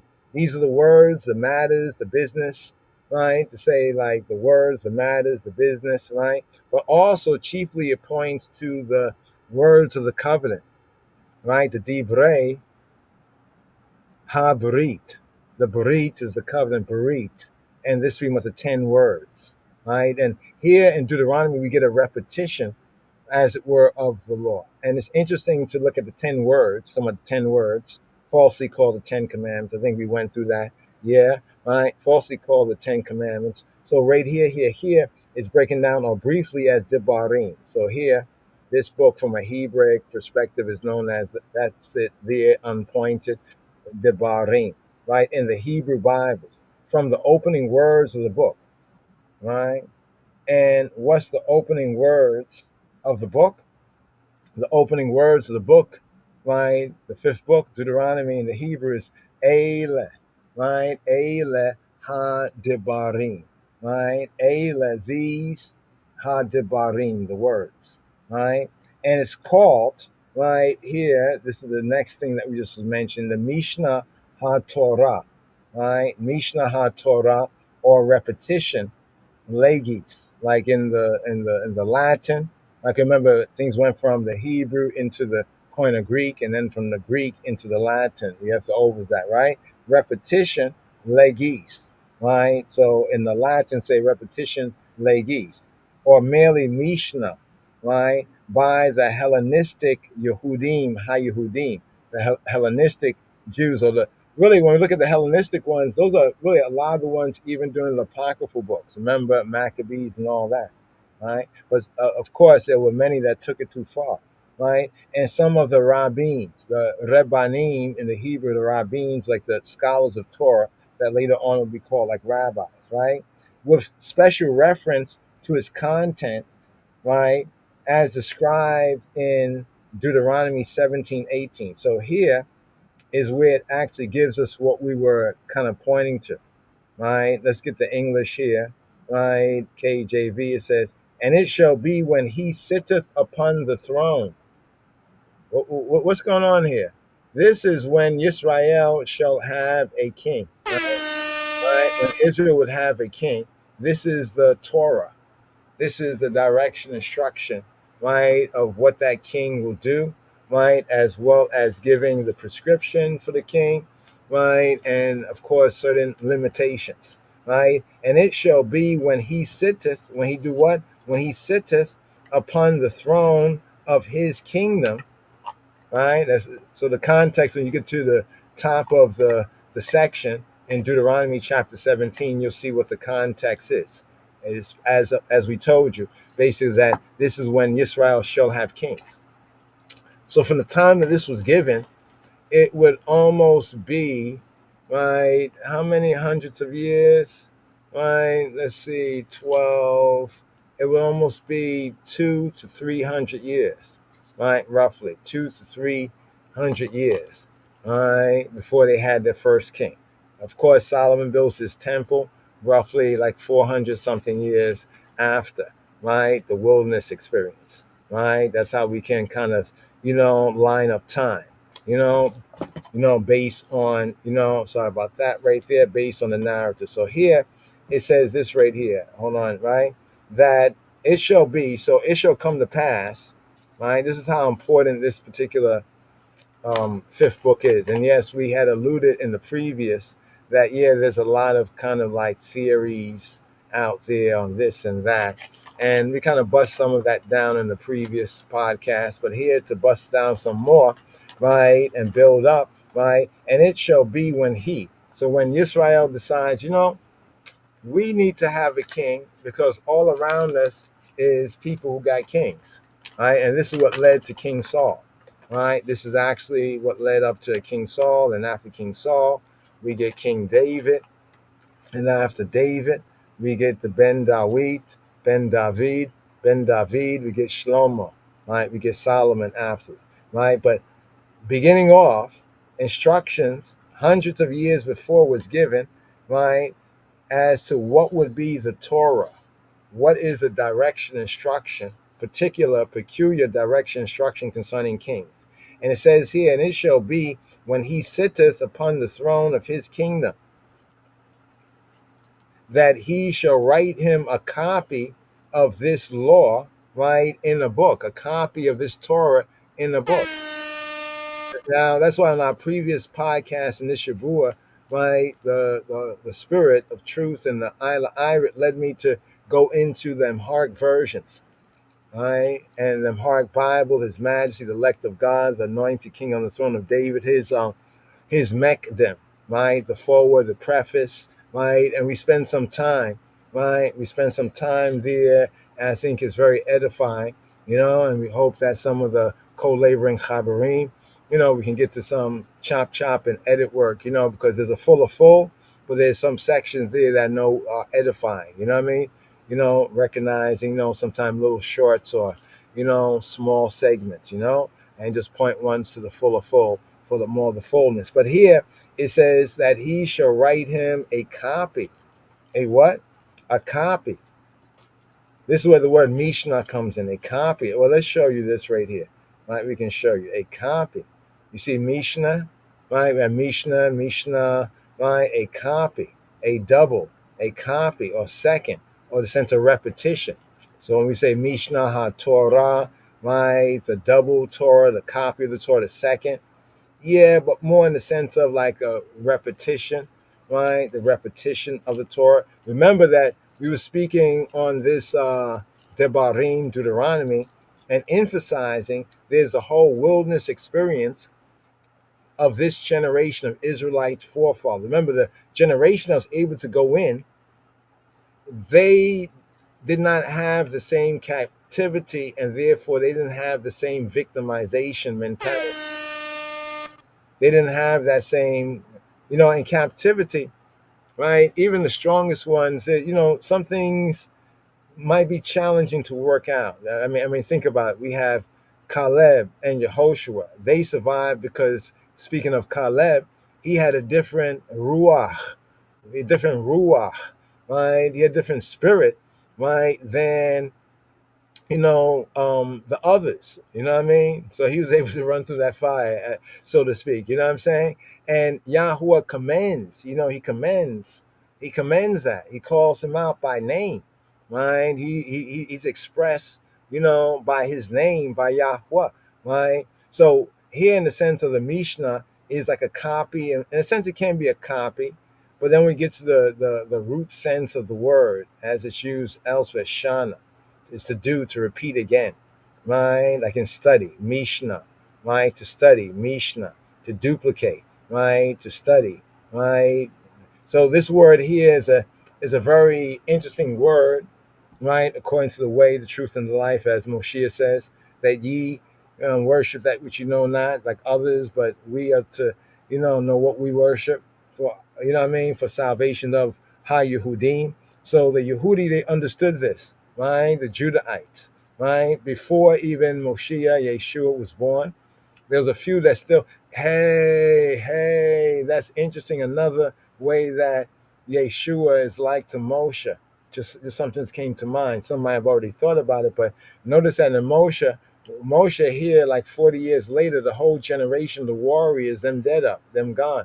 The fathers are gone, the one that came out like out of Mitzrayim. But now out of Mizraim, right, they dead in the wilderness 40 years, and their children come up in their stead. And we can see a marked difference between those who came out of the captivity and had like this strong captive and victim mentality, right? In spite of Yahweh showing them the victory, they still had this victimization thing. But their children, born in the wilderness, they didn't have that there, and they were able to do what their forefathers were not, and they're on the edge to get into the promised land right here in the narrative. But notice who was there with Moshe, right, at this particular point. There was Caleb, right, and Yehoshua, right? Notice among the so-called the scholars of Torah that in the later time referred to as the rabbis, like the rabbim, right? And Yeshua also a rabbi, but for us, he's the rabbi of rabbis. Yes, Rastafari. You know what I mean?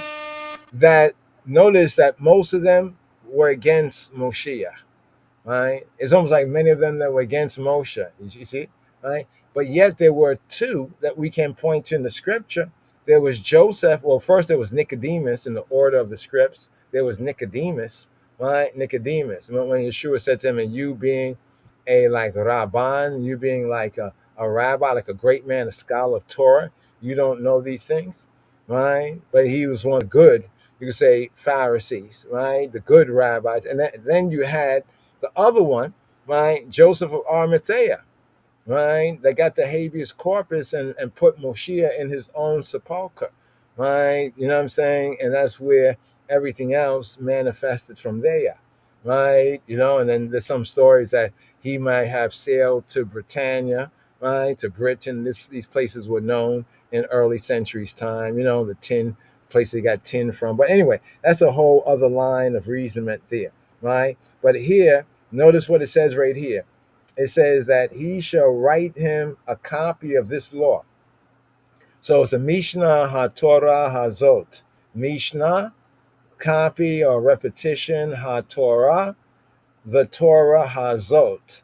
This Torah, right? The Mishnah HaTorah Hazot, right? Write him a copy. This is how the translator KJV translates it, right?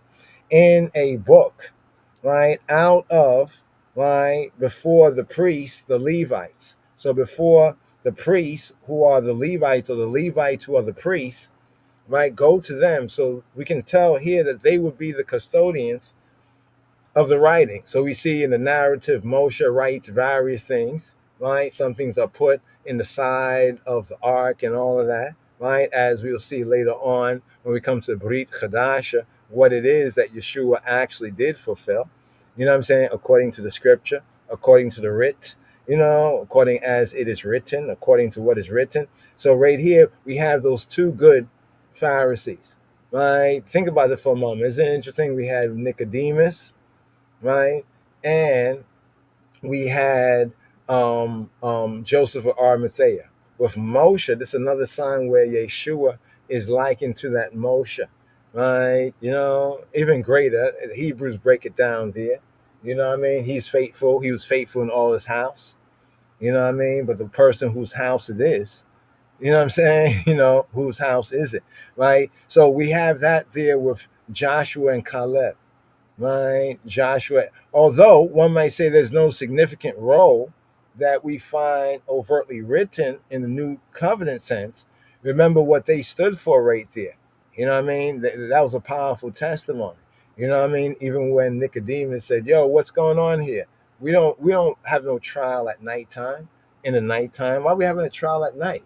And they were like, "Oh yeah," they was like, saying, "Oh, you must be down with him and everything," because they knew, word gets around. Like, yeah, we saw Nicodemus, going to check, Yeshua, Adonai Yeshua, he went to check, so the word got around. But anyway, this is what the king will do, right? And it's interesting because we note this with the Amharic, the Emperor's Bible, the Authorized Revised Amharic Bible.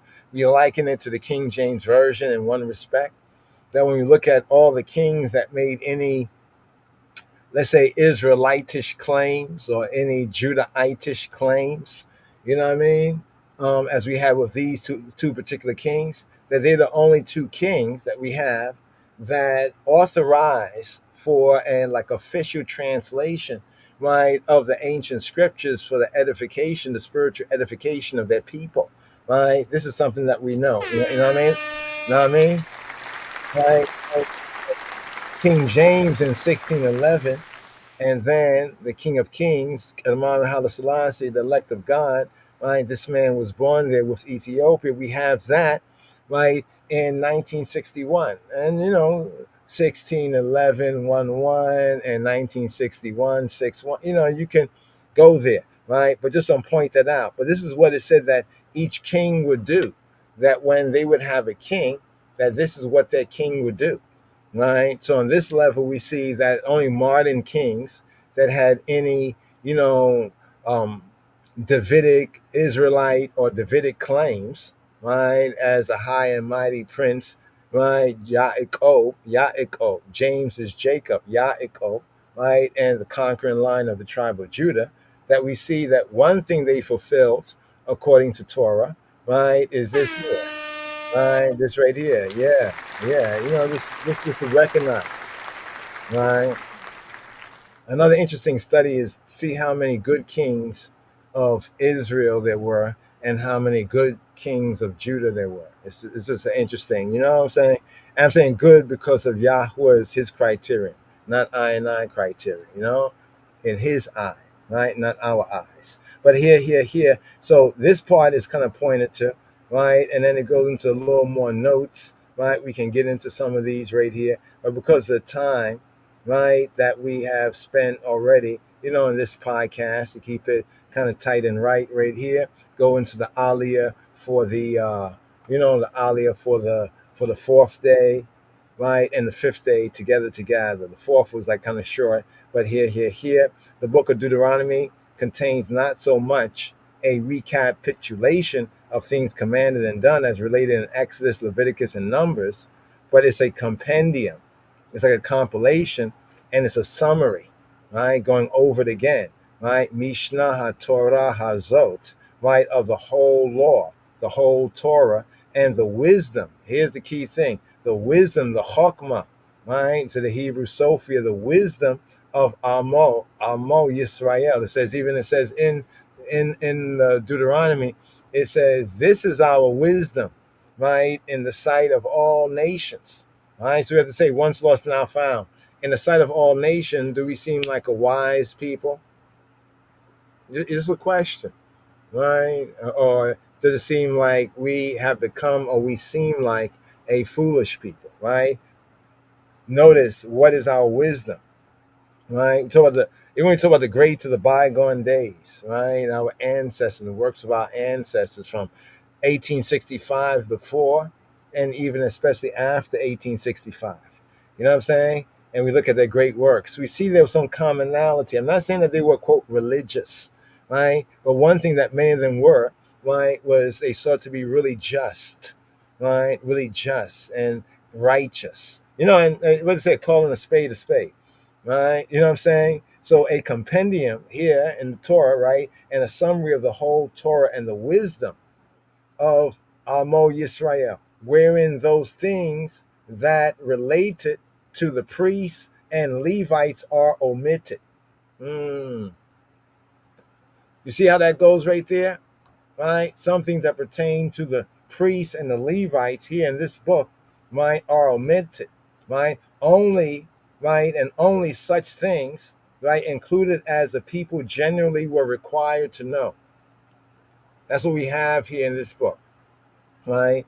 So the priests and the Levites is a whole book, basically, right? That's Leviticus, right there, right? So consequently, it is not merely a repetition and a summary of the most important Torot, the most important direction, instruction, and events, right, contained in the previous books, right? Still, it's less a mere summons to the law and the testimony. It has that in there, but it's not just that, or a fresh and independent law giving, right, standing side by side with the early one. Some would try to play it and say, oh, look, there's a different word here, there's a different word there. And there are very logical and right in your face reasons for those differences, right? Hopefully we can touch on that, right? Right? A transformation, right, of the old law, right, to suit the altered circumstance. Some might say, oh, it's kind of a transformation, and you try to make these big differences. But this is where hopefully our study can come in. If you come across that in some of your studies, then definitely, share that at some Q&As, if ones who are on the WhatsApp and others that want to join the WhatsApp. We often say just drop a link to the email, Rastafari Jews, right? Rastafari, regular spelling together, right? Jews, Jews, yes, right? And say, hey, my name's so and so. I'd like to join the WhatsApp chat. Here's my number. Put me on, right? And from there, give thanks, right? So here it says, or this book is not just merely a second book of the law, intended for the people that knew not the law. Even though there's a repetition to the new generation, it's not just that. So some of this it contains, but it's not just that. It's not only that, right? But it's a oratory, like oration, or oratory description, explanation, and enforcement of the most essential content, the essential, the essence, the essential content of the covenant relation. What is the covenant? Besides the covenant, the holy covenant, new covenant. Well, okay, the covenant, what's the relation? How does it relate? How do we relate? What's the covenant Torah? What are the direction instructions, right, of the covenant, right? With emphatic prominence given to the spiritual, right? Given to the what? The spiritual principle of HaTorah, the spiritual principle of the direction, instruction, the law, and its fulfillment, and with a further development of the ecclesiastical. So now we say ecclesiastical, might look like a big word, but those who are called out in a new covenant sense, the ecclesia, out kalio, out called, ecclesia, out called. This is where we get the true church, right? In the professing church, those are called out. So it's how those who are called out, right, and into Moshiach's way, how would they order themselves, right? So ecclesiastical can mean like churchical in that sense, judicial, political, and the civic organization. All this is there, right? See, this is our wisdom. If we had better grounding in this, then so many of these kind of schemes and conspiracies, right, of the Gentiles, framing mischief by a law, our leaders and the people would have seen these things and avoided them. But be it as it may, all these things were written for our admonition, upon whom have come the ends of the world. Right? That was intended as a permanent foundation for the life, the liberty, and the well-being, right, of the people in the land of Canaan, in that Afro-Canaanite land. All right, so right there, we're going to pause the cause there. Maybe we can seek to pick up with more in the Shabua, but just because of time, where we're at right here. So let's bring this up right here. Give me one moment. Right, let me just go here. Where are we right here? I think we're still in chapter 1, right? Still in chapter 1, or have we crossed over to chapter 2? All right, let's bring this up, the lojs.org site. Here we go right here. So for the 4th and the 5th reading, right? So the 4th day, already the day that has passed, the Wednesday, right? Those are the Wednesday podcast, but here, the evening. This is the between the evenings. Yeah, maybe we call it between the evening service. You know what I'm saying? Right here, we have the 4th reading, Deuteronomy chapter 1, verses 39 to chapter 2, verse 1. So we just crossed over to chapter 2. And then we have the 5th reading, Deuteronomy chapter 2, right? Focus verses 2 to 30. Let's just do here to get a quick overview right here. Going to the Wikipedia page. It has some basic notes, information. And if you read, then you can see where things are different. And then, you can study to show yourself approved. The 5th reading, we already touched on the 4th, but here, looking forward to the day to come, the reading, the Medi. In the 5th reading, Yahweh then told Moshe, Jehovah told Moshe, that they had been skirting the hill country long enough and should now turn north. Right? So it's like Yahweh was saying that, you're going around and around, you're going around and around this area long enough. Like hit the road, go straight, right? So Yahweh instructed that the people should be passing through the territory of their kinsmen, the descendants of Esau,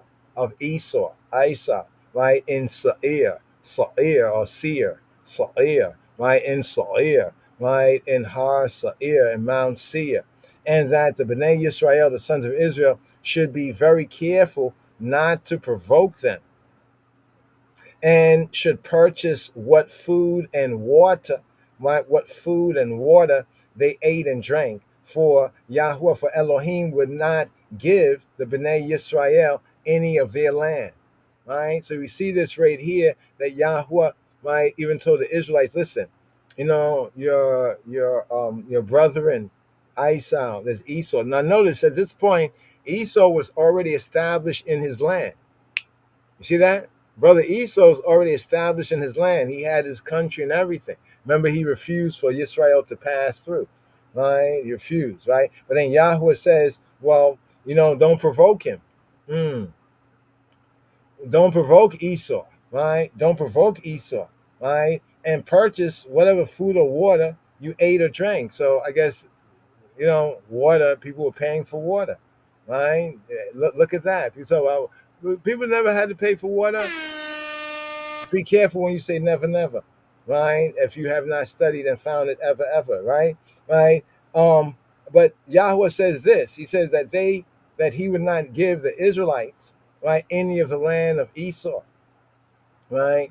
There's an interesting connection because we see that the Edomites were there also in Mitzrayim too.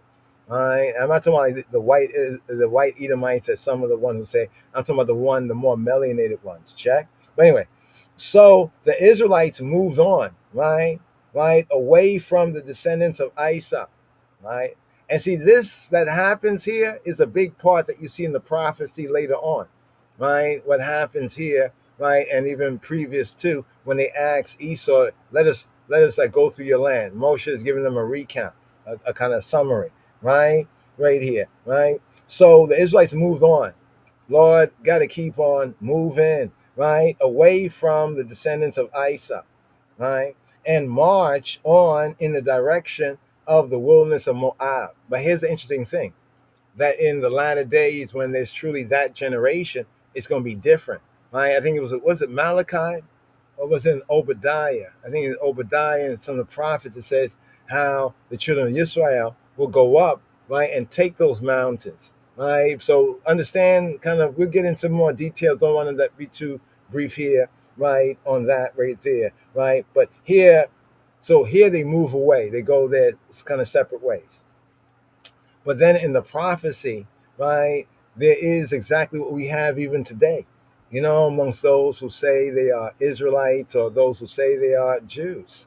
You know what I'm saying? And it's inevitable, right? It's the prophecy, right? The second closed portion, or what's known as the Setuma. So when you're looking at a Hebrew scroll, you can see where there's like almost like paragraphicals, right? So there's an open portion, like an open paragraph, and then the Setuma.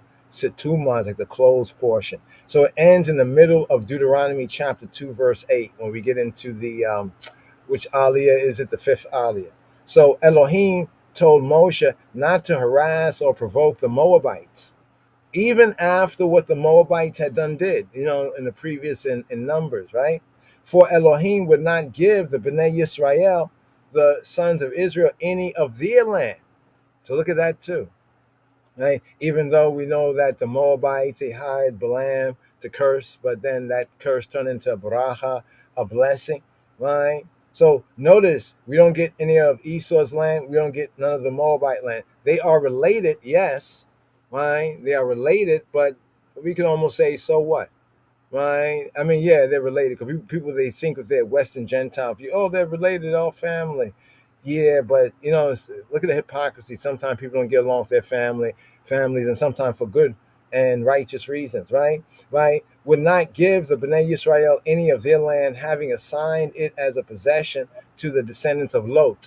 So what it clearly shows us in this upcoming aliyah to here, right here, is that even though, right, they were family, Yahweh is the one who has established even the children of Esau. Notice this right here, in the land, and as well as the Moabites. Even though on the ground there are some mixed up moods and attitudes and hostilities, right? He did command the children of Israel to take vengeance on Midian, right? Go cold Medina earlier on, right? But not against Esau. Remember Esau? We asked Esau, can we pass through? And Esau came out with all his hosts and everything. And Yahweh told us to take the long way, the roundabout, So the Israelites, the Bnei Yisrael, they spent 38 years, right, traveling from Kadesh Barnea until they crossed what was called, like today, some say, the Wadi Zeret, right? And the whole generation of warriors. This is a very important point. Many I hear when they speak on these things, they never mention it. And it's a significant part of the narrative that there's a whole generation of warriors, right, that perished from the camp. You got to take that in for a moment right there. A whole generation of warriors, and I liken it to even, us as, from young men, right, to even maturity, like growing up, warrior, bad man, gunman, this man, that man, yeah. I'm not saying that they were not among the Bnei Yisrael. Yeah, no doubt they were. But remember, they were coming out of a situation of captivity. And now they're on the free, like they're on the plains, right? And then they have to measure up with these other nations, these other nationalities. You see what I'm saying? And the fathers that came out, plain and simple, they got scared, they got bummy, and they got rebellious. You know what I'm saying? They want to go back to Kemet, right? Or Mitzrayim, right? And they was about to be destroyed, but Moshe, he plea bargained for them, right? So right here, that whole generation of warriors, they perished from the camp. In fact, there's a specific word where it says, and none of the men of war, he was not pleased. Yahweh was not pleased with the warriors, right? So we have to think about it. Is Yahweh pleased with the bad man and the gunman and the warriors, even amongst our own people? Gang, remind me of 50 Cent. I don't think I have that clip up there. Wish I did have it up there. Right? Yeah, we don't have it up there. We don't gang, we don't gang bang. But if you do in trouble, right? That's what Yahweh was actually looking for, right? That sort of attitude. But there's a whole generation. He specifies the whole generation of warriors that would wander to death and perish from the camp, as right Yahweh, as Jehovah had sworn, as he had sevened himself to seven himself. The Hebrew sense of what they call the swear, right? Deuteronomy chapter 2, verse 16, it concludes with the third closed portion. So the third closed portion, the third setuma, right? Or like a paragraphical, right? Now, a little bit more here before we get into just give an overview for the fifth reading. Then Elohim, Yahweh Eloheinu, he told Moshe that the Bnei Yisrael would be passing close to the Ammonites, right? The Ammon, right? Ben Ammon. But the Bnei Yisrael, the Israelites, should not harass nor start a fight with them. Notice the specificity of the direction instruction. For Yahweh Elohim would not give the Bnei Yisrael any part of the Ammonites' land, having assigned it as a possession to the descendants of Lot. So what it says right here is that Yahweh, he assigned this even to the other nations, right? The other related nationalities. And I'll note that even among these nationalities that basically come from or are related to Abraham, that according to the narrative, according to the Torah and the scripture, it's Yahweh, Jehovah, who's assigning this, apportioning land. He's the landlord, right? Yeah, that's what it means. He's the landlord, Earth's rightful ruler, or the landlord, right? And how he apportions, right, to each. And he told the Israelites, listen, I'm not giving you none of the land. Don't you start a fight. Basically telling them, if you do it, I'm not going to be with you. And then it'll be like you are just like you as your fathers. And if you're like your fathers and they were not worthy, you'll be not worthy either, right? So it's a interesting point to get the warning here, right? Just a little bit more right here. So Yahweh, right, Jehovah, right, he instructed the Bnei Yisrael, the sons of Israel, to set out across the Wadi Arnon, right, and to attack Sihon, Ha-Amori, until the iniquity of the Amorites, right, the iniquity of the Amorites is not yet full, and that's connected to 400 years. Right? Did anybody get that? You know, they said 400 years, and nobody reads the rest or reads the context, right? But notice here that in the wilderness, right, they're told about the Edomites, don't trouble them, right? The Moabites, don't trouble the Ammonites, don't trouble. These are the children of Lot, right? Leave them alone, right? Leave your brother alone. Yeah, he has his ways. He's Esau, okay. He's Edom, yeah, but leave him alone, right? Right, but he says attack Sihon, the Ha-Amori. So remember in the Psalm, right? I mean in the Genesis chapter 15, the iniquity of the Amorites, right, is not yet full, right? And some have some theories about this, but just see the context of the connection. Attack Sihon, Ha-Amori, the Sayer, right? You know, the publicist, Sihon the publicist, Sihon the publicist. See, Ha-Amori. See, if we were studying, we'll say, wait, in Genesis chapter 15, when it talks about 400 years, it says the iniquity of the Amorites, right? And of course, who are the Amorites? But more importantly, what does the Amorites mean? Right? Not the letter of the Lord, but the spirit, right? So what does Amorite mean? Ha-Amori mean the sayers, the publicists, right? You notice something, we call this like the Anglo-American. When we turn it out, we say the Anglo-Amorite, right? Or Amorican, right? The Amorite kin, right? The kin of the Amorite. Because they're the kin of the sayers. So I mean, they were a mighty warrior tribe, but they also had the might of words.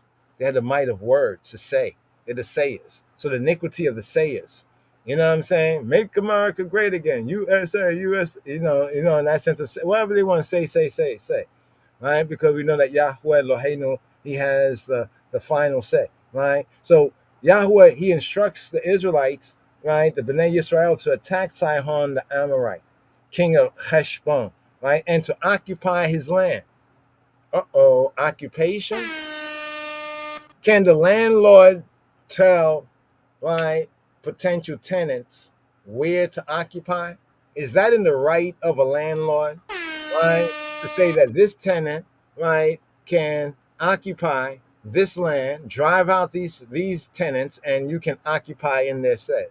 Yeah, we gotta get into that. Oh, the rabbi is evil. Some will tell you, but then Yeshua is a rabbi. So what about that? Right? And we talk about the two good rabbis right there. You know what I mean? Just like Moshe had two, right? At least, right? So to occupy his land, right? The Amorite land, right? Interesting. Amorica. Oh, it's America? I thought it was Amor, right? Right? Amorica, right? Moshe sent messengers to King Sihon, right? With an offer of shalom. Now notice how Moshe is instructed to do this, because we learn wisdom here. It says the Torah is our chokmah, our wisdom. So Moshe, right? He sent messengers, right, to King Sihon with an offer of peace, shalom, asking for passage through his country. You know what I mean? Like people, we got to get over here. Can you let us just pass through your country? You know what I mean? To be sure that we got women, children, cattle, you know, can you do us that solid right there? Right? Promising, right, to keep strictly to the highway, or what some refer to as the King's Highway. It's the King's Highway. To keep to the highway, turning neither to the right nor to the left, and offering to purchase what food, like grain, and what water they would eat and drink. So here we see an ancient practice of buying water, right? You see that right there, buying water.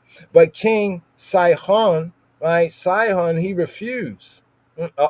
Bad choice there, right? So notice the strategy here. Yahuwah said, all right, I want you to attack, right? Sihon ha-e-mori, right? But first I want you to, you know, send him peace. That's why Yeshua said, think not I bring peace, like his peace is like the worldly peace, but he bring a sword, right? See the type, right? Even in the Brit HaYashana, the Old Testament, right? The Old Covenant right here. But King Sihon refused to allow the Bnei Yisrael to pass through, right? Because Elohim has stiffened his will, right? When it says like Pharaoh's heart was hardened, and people, I've been listening to sometimes people go through it, and some of them are very studious, but they don't really get into the Hebrew context, the real sense of hardening Pharaoh's heart, as we pointed out when we was in Exodus, is to encourage him. Like we say, chazak, right? Be strong. We need chazek, and may we need chazek, right? May we strengthen, encourage one another. Need chazek, right? May we strengthen, encourage one another, right? So both mean to be strong, and also mean to be encouraged.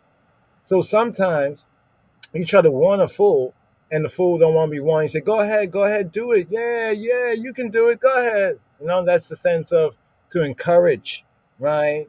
So when it says stiffen his will, like encouraged him, right? Since he was on a bad mind endeavor, all right, you know, just want to demonstrate something to his children, right? The children of Yisrael, and harden his heart, right? You know, in order to deliver him to the Bnei Yisrael. Since he's already inclined that way, you're going to try to, you know, convince one who has given, no, go full tilt, right? Go full tilt, right? And, you know, Yahuwah's sword, the sword of Israel, right, will hold them to the hilt, right? The hilt of the sword is like, you push it all the way through, right? It's a through and through. You know what I'm saying? On that level right there. So the fifth reading, it ends here, right? With the end of the fourth closed portion, right? The paragraphical, or what is known as the Setuma. So here for Devarim, right? Here we're going to pick up right here, just to share this right here, some of the quick notes right here, right? Fourth reading, Deuteronomy chapter 1, right? Verse 39 to 2 and 1. And then the fifth reading, Deuteronomy chapter 2, verse 2 to verse 30. Over here, oh no, actually we have to go here, back it up one page. There we go, right there. They're there, the fourth and fifth reading, right, brothers and sisters, from this Deuteronomy, right? Lion of Judah Right. Society. HaTorah. So we have the Mishnah, HaTorah, new book here, and Chazak, or need chazek. Be strong, make I and I be encouraged. This is what is said whenever we conclude, fulfill a book of Torah. We say chazak, be strong, chazak, be strong, wanit chazek, and may I be strengthened. Yes, I. Melkam Ehud, Shabua Tov. Blessed first day, Melkam Ehud. Shabua, the 7, the sabbatical strong, Tob, Good. Tawab. Yes, I. Rastafari. Shalom. Shalom. Shalom. Shalom. Yeah. That was a little audible clip Shalom. right there. You know, after we fulfill the book, you know, that word sound there, but also that encouragement. Chazak. Be strong, be encouraged. You know, so right here, Shema Yisrael. Here, Shema Yisrael. Here. Give ear right here for the Rabi'i, Aliyah. The fourth reading and offering up Aliyah for this Shabbat Devarim, Sabbath words, the words. These are the words. With Tapkem Asher Maritem Lavaza Yihye Uwa Benekem Asher Loa Yadua Hayom Toba Wa Ra'a Heima Yabo Uwa Shamma Willahema Etanenah with Hema Yirashuha. Here for the Rabi'i, the fourth offering up Aliyah reading for this Shabbat Devarim. Here picking up with Deuteronomy chapter 1 here at verse 39 for the Rabi'i Aliyah. Moreover, your little ones, which y'all said should be a prey, and your children, which in that day had no knowledge between good or evil, they shall go in thither, and to them will I give her, and they shall possess it, her. But as for you, turn you and take your journey into the Midbar, into the wilderness by the way of the Yam Suf, by the way of the Red Sea, the Sea of Reeds, the Etera Bahir, the Eritrean Sea. Then ye y'all answered and said to I and I have sinned, have up against the Yahweh Jehovah. We will go up and fight according to all that Yahweh Eloheinu, that Jehovah, I and I Elohim, commanded us. And when ye y'all had girded on every man his weapons of war, ye y'all were ready to go up into the hill. And Yahweh Jehovah said to I, say to them, go not up, Aliyah not up, go not up, neither fight.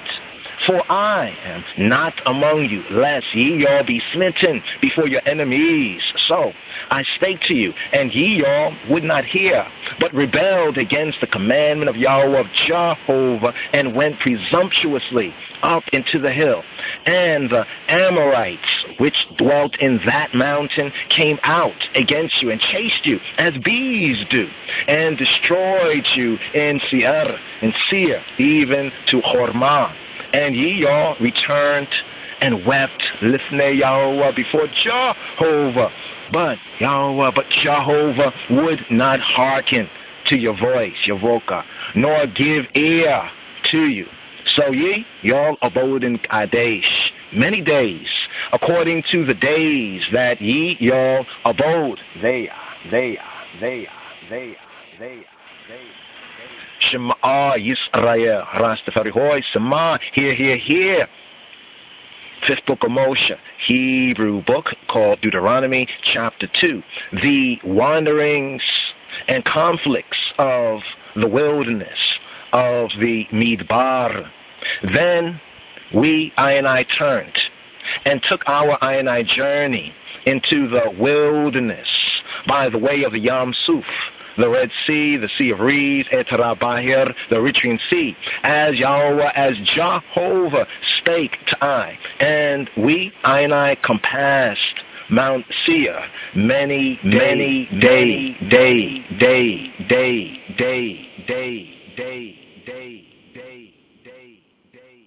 And Shema, here, give ear right here for the Hamishi Aliyah, the fifth reading, the fifth Aliyah offering up, Anaphora up offering, here for this Shabbat Devarim, Sabbath words, the words. Here picking up the fifth book of Moses, Hebrew book called Deuteronomy chapter 2, at verse 2 for the Hamishi Aliyah. Wayo Maria wa Elia Lemor. And Jehovah spake to me, spake to I, Lemor, saying, Rava lakem sova eta hahar hazeh, benua lakem zafona. Ye y'all have compassed this mountain long enough. Rav lakem sova eta hahar hazeh. Turn you northward. Benu lakem zafona. And command thou the people, Lemor, saying, ye all are to pass through the coast of your brethren, the children of Esau, which dwell in Seir and Seir, and they shall be afraid of you. Take y'all good heed to yourselves, therefore. Meddle not with them, for I will not give you of their land, no, not so much as a footbreadth, because I have given Mount Seir to Esau for a possession. Ye, y'all, shall buy food of them for money, that ye, y'all, may eat, and ye, y'all, shall also buy water of them for money, that ye, y'all, may drink. For Yahweh Eloheka, Jehovah the I Elohim, hath blessed thee in all the works of thy hand. He knoweth thy walking through, thy trotting through this great wilderness. These 40 years, Yahweh Eloheka, Jehovah the I Elohim, hath been with thee. Thou hast lacked nothing. And when we pass by from our brethren, the children of Esau, the children of Esau, which dwelt in Seir, through the way of the plain from Elat and from Ezion Gadir, we turned and passed by the way of the wilderness of Moab. And Yahweh Jehovah said to I, distress not the Moabites, neither contend with them in battle, for I will not give thee of their land for a possession, because I have given Ar to the children of Lot for a possession.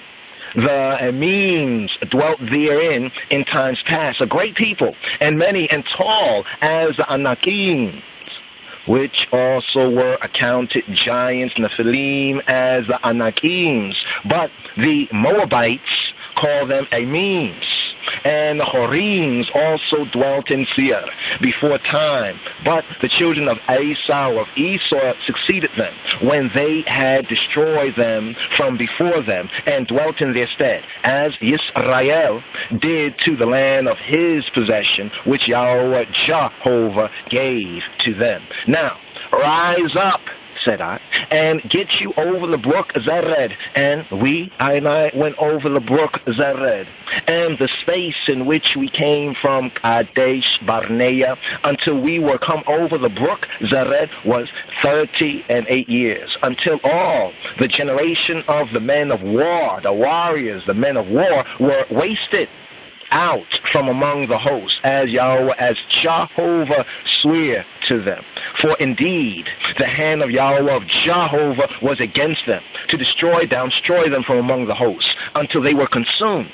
So it came to pass, when all the men of war, the warriors, the men of war, were consumed and dead from among Ha'am, the people, that Yahweh spake to I, Lemor, saying, thou, the I, art to pass over through Ar, the coast of Moab, this day. And when thou comest near over against the children of Ammon, distress them not, nor meddle with them. For I will not give thee of the land of the children of Ammon any possession, because I have given it to the children of Lot for a possession. That also was accounted a land of giants, Nephilim. Giants, Nephilim dwelt therein in old time. And the Ammonites call them Zamzumims. A people great and many, and tall as Anakims. But Yahweh Jehovah destroyed them before them, and they succeeded them and dwelt in their stead. as he did to the children of Esau, which dwelt in Seir, when he destroyed the Horims from before them, and they succeeded them, and dwelt in their stead, even to this day. And the Avims, which dwelt in Hazarim, even to Azah, the Kafttorims, which came forth of Kaftor, destroyed them, and dwelt in their stead. Rise you up, take your journey, and pass over the river Arnon. Behold, I have given into thine hand Sihon, Himori, the Amorite, king of Heshbon, and his land. Begin to possess it, and contend with him in battle, in Baca. This day will I begin to put the dread of thee and the fear of thee upon the nations, the Goyim, the international community that are under the whole heaven, who shall hear report of thee, and shall tremble and be in anguish because of thee. And I sent messengers out of the wilderness of Edomot to Sihon, king of Heshbon, with words of peace, saying, let me make I pass through thy land. I will go along by the highway. I will neither turn to the right hand nor to the left. Thou shalt sell me meal, food for money, that I may eat, and give me water for money, that I may drink. Only I will pass through on my feet. As the children of Esau, which dwell in Seir, and the Moabites, which dwell in Ar, did to me, did to I, until I shall pass over Yarden, Jordan, into the land which Yahweh Eloheinu, which Jehovah Ayinai Elohim give Ayinai. But Sihon, king of Heshbon, would not let Ayinai pass by him. For Yahweh Eloheka, Jehovah, the Elohim, hardened his spirit and made his heart obstinate, that he might deliver him into thy hand, as pertaineth this day.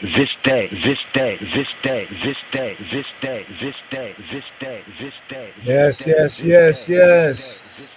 Interesting. This fifth aliyah right here, very, very interesting. And this fifth aliyah, are we really getting what the fifth aliyah says? Let me look at the time right here. Don't want to push it. Okay, yeah. I want to bring this to a fulfillment right here. I've been on for a couple of hours right now, but this fifth aliyah here, Devarim, the instructions. If you say, okay, they want to know God, or what is God like? Well, the God, the true God, the God of Yisrael, Yahweh Elohei Yisrael, here in this fifth aliyah is kind of interesting concerning the land. And also it's very interesting because each of these related peoples, some relation, of course, there, related peoples, Esau, Yisrael's brother, right? Then we have we have the Moabites, right? We have the Ammonites, right? But then kind of differently, we have the Amorites, and then the instruction that he's giving right here. So when we pick up the sixth aliyah, right, it will speak about how Sihon was defeated. There's a few things we want just to go over since we have made mention. So one thing was this right here. Let's see if we can bring this out right here and look at the key words, right, about the harden. Because some say, why would God? Okay, here, this is the kasha sense. So here, harden is the kasha sense. Let's bring this out. So the harden here is the kasha, right, to make hard, severe, harsh, difficult. You know what I mean? In other words, remember what it says concerning Yahweh, I think it's Psalm 18. With a merciful man, for example, he would show himself merciful. Like this kind of deuces factor, right? If a froward man, he will be froward. You know what I mean? Like to like. You know what I mean? This is something that we call Hebraically, Judaically, mida keneged mida. Mida keneged mida, like measure for measure. Like deuces. Like when we say deuces, right? Your deuces, measure for measure, right? So he was already severe, right? And in spite of that, request. I want to say, well, could you ask like that? Sometimes you could beg, You could bend on begging knee. You could be starving. Remember even that parable. You know what I mean? But here it says, harden his spirit, right? And made his heart, right? So he's already inclined that way, so be it, right? Made his heart, what says obstinate, amat. Now here, this is interesting when it says to Chazak wa amet. Chazak, right? We have Chazak, and then here we have wa amet, right? And amet. Amet's like be strong and of a good courage. Often it's translated like that. Be strong of a good courage. Chazak. Remember the same word to strengthen, to encourage, right? So he was encouraged. He's already in like a bad mind endeavor. So encourage him, right? Like when even in a sense we say, well, just do what you got to do. You know what I mean? It's like, yeah, and he said, well, I thought you was going to really beg. No, just do what you got to do. You know what I mean? Be strong, alert, courageous. So notice right here, his heart was obstinate. He was strengthened in his position, in his disposition, right? So, there had to be war. If there's war, there got to be war, right? That he might deliver him into thy hand, right? As I think it said, appertaineth, actually it's appeareth, as it is this day. All right, so we went through this verse here, but it's going into some of the detail here, because somebody may say, well, look, like how come they're saying that God gave them the land, right? And they're going in and pushing other people out of the land, and the land, and whose land is it? This is my land, it's not your land. All this kind of talk, but here, notice something when we read through this here. Let me just, not the whole chapter, but a couple of highlights right here. All right, so notice when it even talks about from the very top, these different related people, right? I think it begins off right here. The first part is really kind of powerful right here, right? It's talking about, okay, turned, they was making the move, they got to this spot right here, right? And it says, and Yahweh spake to me saying.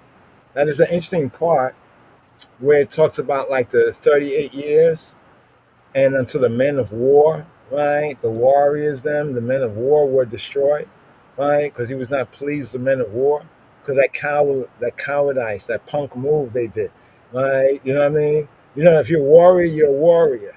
If you're a bad man, you're a bad man. Now, don't be like, oh no, I'm just like, you know what I mean? I'm a civilian now.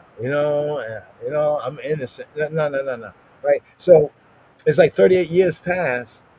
And then when we read the narrative, it says, and then like after that time, after they emphasize the men of war, right? After they were destroyed, then it says that Yahweh, he spoke to Moshe. Somebody may say like, yeah, well, okay, so what? He spoke to Moses. You're not getting it. If over this 38 years, right, the 38 years, basically it was like Yahweh was going to destroy them all at one time. Moshe, he pleaded, he made a good case for them. So instead, they got like a year for a day until they like blinded to death, right? So they got a commuted sentence, right? But then after that, it's like Yahweh kind of was silent. He was kind of silent. You know what I mean? Moshe, you really want to do it? Okay, okay, the good case you made. Well, according to what you said right there, I will do it. But in the process of time, we get like Yahweh's voice is very much less. We get the incidences that are pointed to in Numbers, but what it's implying here is that over this period of time, Yahweh, he wasn't having anything, he wasn't with that generation. He wasn't speaking with that generation. And the one that he was speaking with, of course, he was speaking with Moshe, right? But Moshe is implying that, over this time, like the voice of Yahweh kind of fell silent, right? So basically, the men of war, he wasn't checking for them anyway. He would destroy them one time, but Moses made a good case, right? He made a good case, and Yahweh, he ruled in that. So these 40 years had to go through. But here, as they get going, right, here, there's something about that translation from the Moran Patah Stella. Most ones got the translation wrong. I shouldn't say that here. We'll get into it, right? It says, y'all have compassed this mountain long enough. Turn you northward, right? It's almost like they kept kind of moving around in a circle. It implies that they were moving around in a circle. You know what I'm saying? You know, when you should get on the road and you kind of turning about, you know? And he says, well, you've compassed this mountain long enough. It's time. Right? He said, Rab, you know, here in this particular verse, right? This is the verse that opens it up right here, right? In this fifth aliyah, where with the Tanakh right there. Let's bring that out. It says, Rab Lakem, Rab Lakem, Rab Lakem. Rob, enough, Rob, like Rob and Rabbi, but this sense of Rob is like great, much, enough. It's enough for you. It's great, right? Rob, you see Rob like a Rebbe, captain, chief in that sense, right? But here in this sense, it's like abundance or much, like you're like long enough to say, imply that. Rab la kem for you all, for y'all, mainly speaking to the sons of Israel. Rab la kem, sold, right? It says sold, turn, right? From sabab, he turned around, sov, or modern Hebrew sov eta hahar hazeh, right? Or sob, turn, eta hahar hazeh, you know, penu, right? Lakem, right? Afona, right? Like turn your faces, like in a sense, turn your face, right, to the north, right? Turn your faces, you know, northward, right? You've gone around, sov, like in circles, sov, like in Hebrew.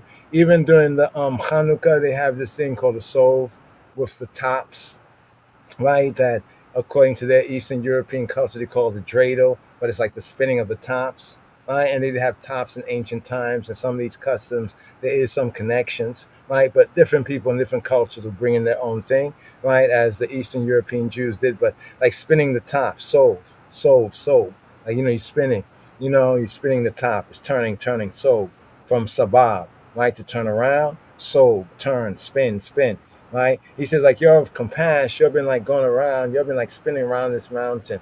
Rab, enough for y'all, right? Penu, right? You know what I mean? You know, turn y'all, right, toward the Afona, to the north. Now, he goes through this. This is an overfly, right?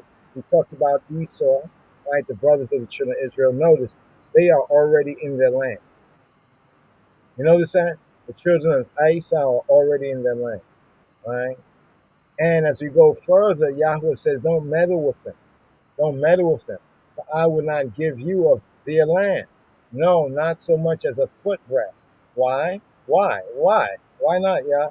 Because I have given Mount Seir, right, into Esau, to Esau, right, to Esau, right, for a possession. You see what it says right there? So according, Yahweh said, I'm not going to even give you to the treading of the sole of your foot. I'm like to make one track, to make one foot sole down. I'm not giving you not even that little bit right there. No.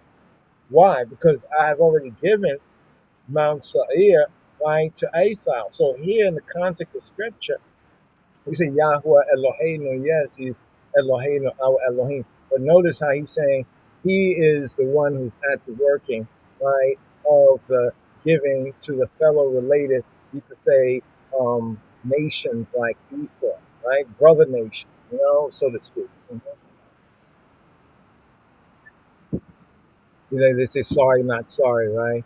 Brother, not brotherly, right? But be it as it may, right? That part I want you to get right there. And then as we go through right here, right? He talked about they went to the wilderness, you know, what happened. Then the Moabites, even after Balak, king of Moab, he went to hire Balaam, the the cursing prophet for hire, right? That knew of Yahweh, but he did a. But even that there is interesting because according to the narrative, Yahweh knew who he be, right? And he knew that Yahweh is he who he be, right? You know, if you over this, you know what I mean? And but yet he would go around cursing other ones, but with the Bnei Yisrael is an exception. But according to even the theology right here of the Hebrews and the Israelites right here, it's as though to these other nations that are like related nations, right? Not the seed, but they are of the seeds related to Abraham, right? That he's also the landlord. He's the one that put this one over there and said, listen, don't mess with them. I'm not going to give you their house. I'm not going to give you the land. No. Right? Don't distress, right? Distress not the Moabites, and from the more Hebrew sense, use no hostility against. Even though among the Israelites, no doubt was clear that Balak, the king of Moab, had hired out. You know what I mean? But they had already killed Balaam, so they Yahweh says deal with Midian. He gave us avengement against Midian, even though Midian, right, and Moab were in bed together, so to speak, right, but not against Moab. Was it because of Lot, right? That passive righteous man who had faith and credit in the active righteous man, Abraham? Be that as it may, he says, neither don't contend with him in battle, because I will not give you of their land. And look at the why. Why won't you give us their land? Because Yahweh says, I have given Ar, right, to the children of Lot for a possession. It's theirs. And then there's some interesting narrative that's brought in here about like the ancient Nephilim. The word giant actually in the Hebrew sense is the Nephilim, right? Sense right here. Right? Let's see, let's bring that out. Right? Oh, Slika, here's the Rephaim. Oh, the Rephaim. Oh wow. This is another part of they're part of the Nephilim family. Right? 'Cause remember when the Israelites, the spies that told lies, they said, right, they brought back this word about the Nephilim. But now Moshe now gives a little more clarity. That's not the fallers, the first fallers, but from that group, right? There were other, 'cause remember when they went, it was the daughters of men, the Cain lineage, and what came about, right? That led up to the flood and all that. But this is the Rephaim. So I got to go over that in the audible. But they are of the family, but the Rephaim, right? The Rapha, right? The Raphaim, right? This is also very interesting. So we have some kind of Enochian related material here. So Moshe is kind of like, so this means that what we have in Enoch was known to, right, the Israelites. That's why they're not going all in detail, because they already know of that, right? But Moses is clarifying, right, what the spies that told lies, right? That they brought back the evil report. How do we know they brought back the evil report, right? Moses is breaking it down here. He's talking about who these ones and ones are, the Amemes. We can get into some of these ites. The Amemes are mentioned here, the Anakim, they're from and of and related to, like the Nephilim, right? The Nephilim contingent, you know what I mean, so to speak, right? And then we have the Horim, right? The Horim, the cave dwellers, the troglodytes. Some of the old European scholars, they would say like, oh, these are the troglodytes. But that basically doesn't mean like somebody who dwell in cave, right? The cave dwellers, right? Also dwelt in Sa'ir, right? Before time, right? In the past time. But the children of Esau did what?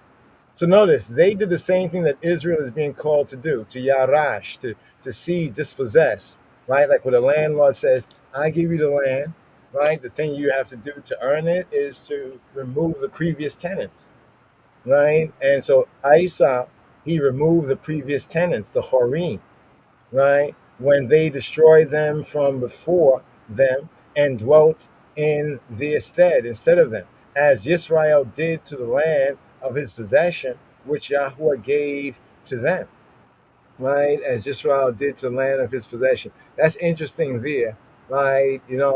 Was that added to the original script right there? Because it does have a past tense sense. Just pointing out what we see, right? So right here, it goes on to scroll over this, right? For indeed the hand of Yahweh, right, was against them to destroy them. Okay, so here he goes into the detail of the men of war, talking about the Israelites, right? And it says that, right, you see the language here? So it came to pass when all the men of war were consumed and dead from among the people that Yahweh spake to me.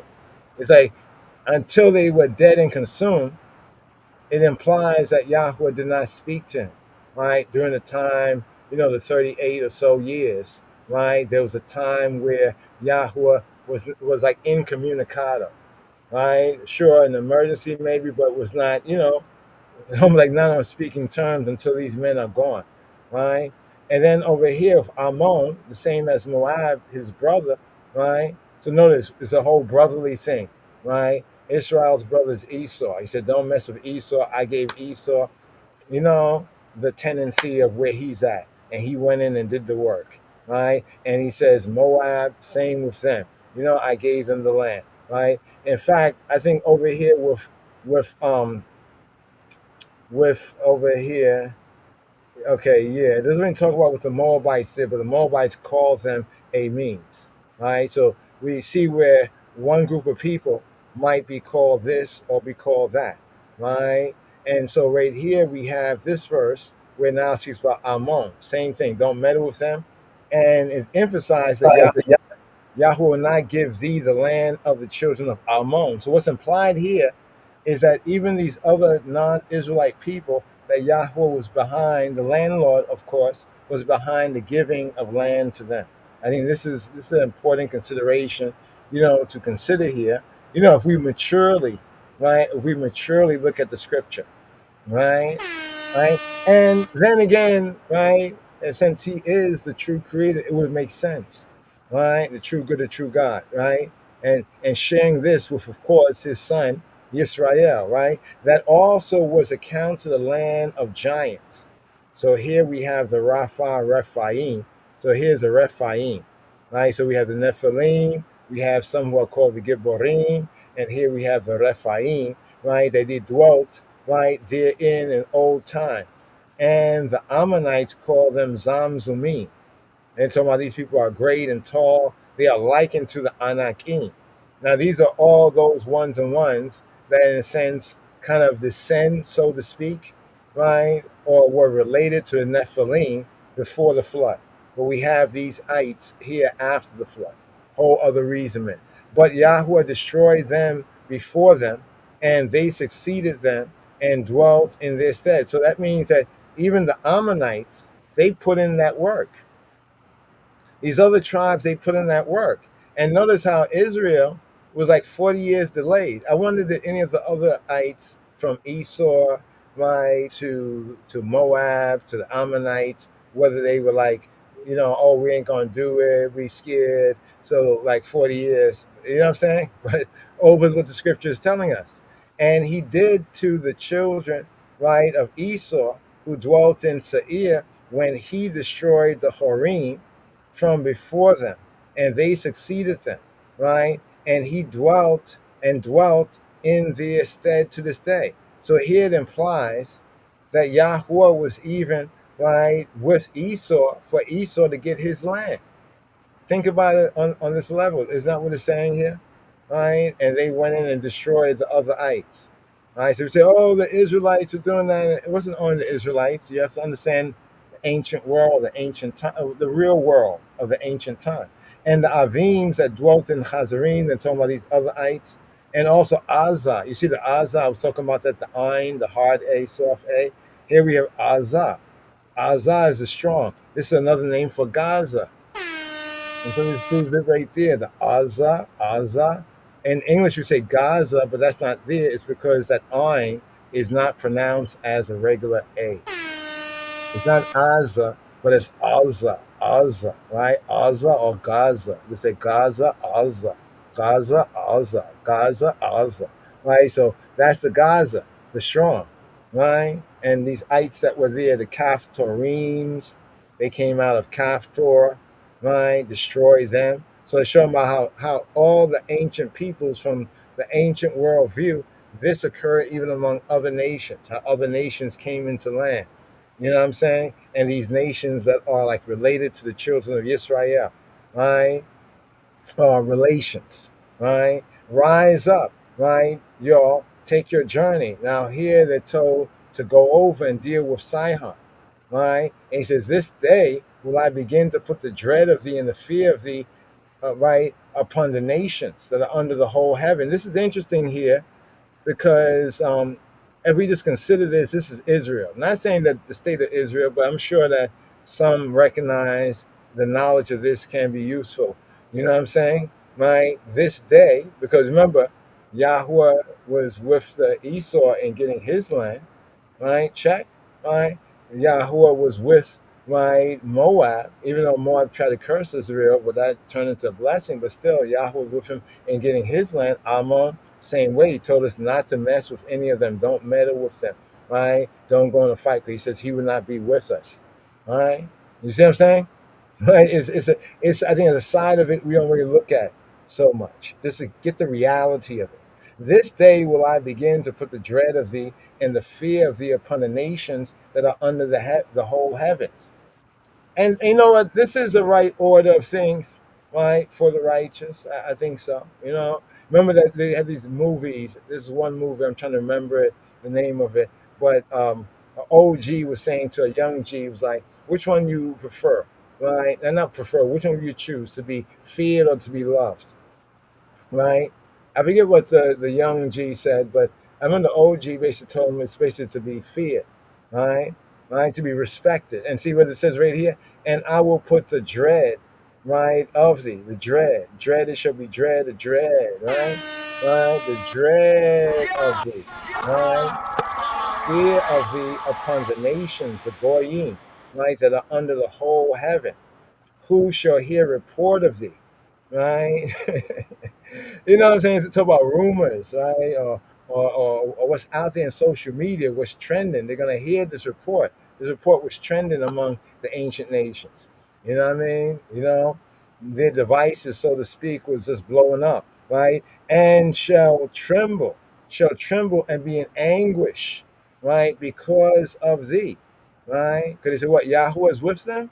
Oh, man, for real? Because they already know what Yahweh did with it, with Esau, the East Edomites, right, with the Moabites, with the Ammonites, right? And I sent messengers out of the wilderness to Kedemoth. Now, the Kedemoth is interesting just for the Kadam link, just briefly here. We have the Kedemoth, the Eastern. They come from the Kadam root, right? The Kadam, as you said, the Kedemawi, Kadam, right there. So from Kedemoth, right, wilderness of Kedemoth to Sihon, right? Tell them, like, let me pass, right? We'll buy our own food and stuff like that, right? Yeah. Yeah. But Sihon, yeah, and this is where we began off right here, just to give a quick overview, not to be long on this right here, but just that perspective there that we might read over it, but just miss the implication. So this is implied. It's like, like if a child could talk to daddy, like, so daddy, you was with Esau, like, oh, Esau, you mean your brother? Yeah. You know what I mean? And it's because of the patriarchs, that grace, right? But also to show that he is that landlord right there, right? And even the ancient nations, it's just a reconsideration, because a lot of people say, oh, it's just the Israelites are taking land. But if we understand the ancient, some things that were done amongst ancient peoples. But also notice too that in the view of ancient history, some of these nations are like new nations compared to some of the more ancient nations, like Assyria, Babylon, Egypt. These are like well old ancient nations, more ancient than, the Edomites, the Moabites, the Ammonites, and also the Israelites. And notice how Yisrael is like the last one, right? Like how all of them were before, right? Yisrael, in acquiring their land. But also how all of them put in that work too to drive out the previous tenants. Anyway, brothers and sisters and brothers, going to seal up right around here. Like to kind of just circle around to Psalm 129, just one more time, from the Hebrew, Psalm 129, right? Yeah. Psalm 129. Yeah, on the seal up right here. So, yes, Yeshua, shalom, Yeshua's peace. Not as the world give peace, as he give shalom to I and we. So right here, today's daily psalm, give thanks. Here we go. Yes, sir.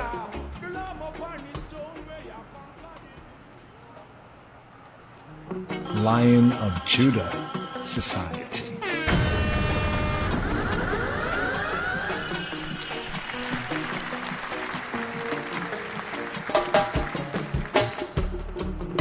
mismo מזמור קכ"ט, שיר המעלות. רבת צררוני מן נעורי, יאמרנה ישראל, רבת צררוני מן נעורי, גם לא יכלו לי. על גבי חרשו חורשים, האריכו למעניתם. אדוני צדיק קיצץ אבות רשעים. יבושו ויסוגו אחור כל שונאי ציון. יהיו כחציר גגות שקדמת שלף יבש. שלא מילא כפו קוצר וחצנו מעמר. ולא אמרו העוברים ברכת אדוני עליכם. ברכנו אתכם בשם אדוני.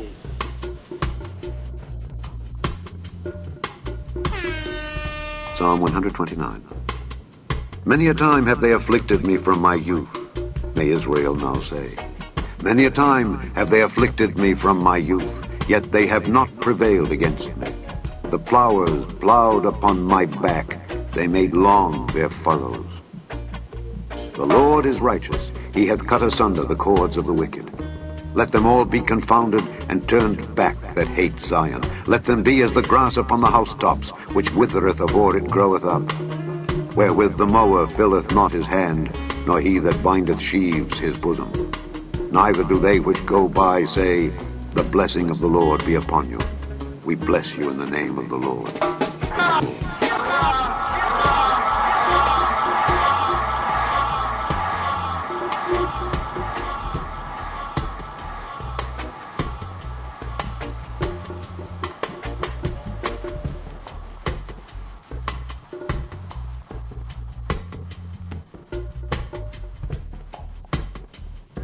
מזמור קכ"ט, שיר המעלות. רבת צררוני מן נעורי, יאמרנה ישראל, רבת צררוני מן נעורי, גם לא יכלו לי. על גבי חרשו חורשים, האריכו למעניתם. אדוני צדיק קיצץ אבות רשעים. יבושו ויסוגו אחור כל שונאי ציון. יהיו כחציר גגות שקדמת שלף יבש. שלא מילא כפו קוצר וחצנו מעמר. ולא אמרו העוברים ברכת אדוני עליכם. ברכנו אתכם בשם אדוני.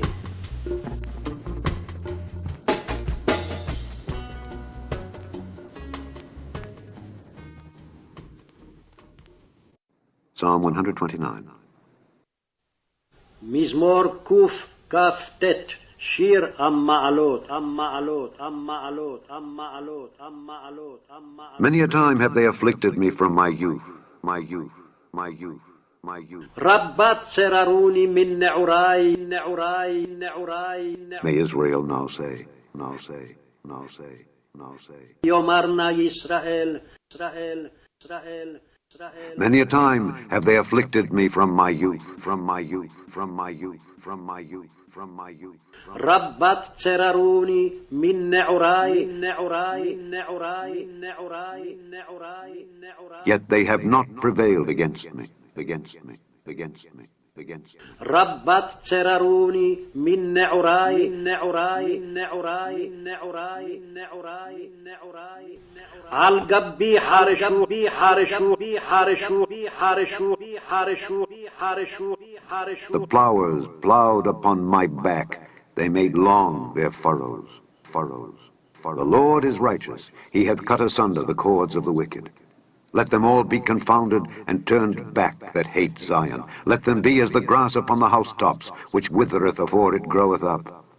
Wherewith the mower filleth not his hand, nor he that bindeth sheaves his bosom. Neither do they which go by say, the blessing of the Lord be upon you. We bless you in the name of the Lord.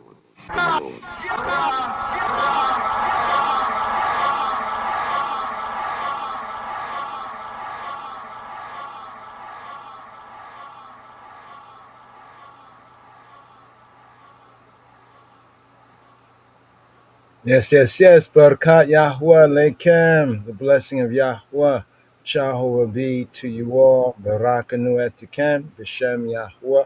Bless you in the name of Yahweh. Yes, yes, yes, yes.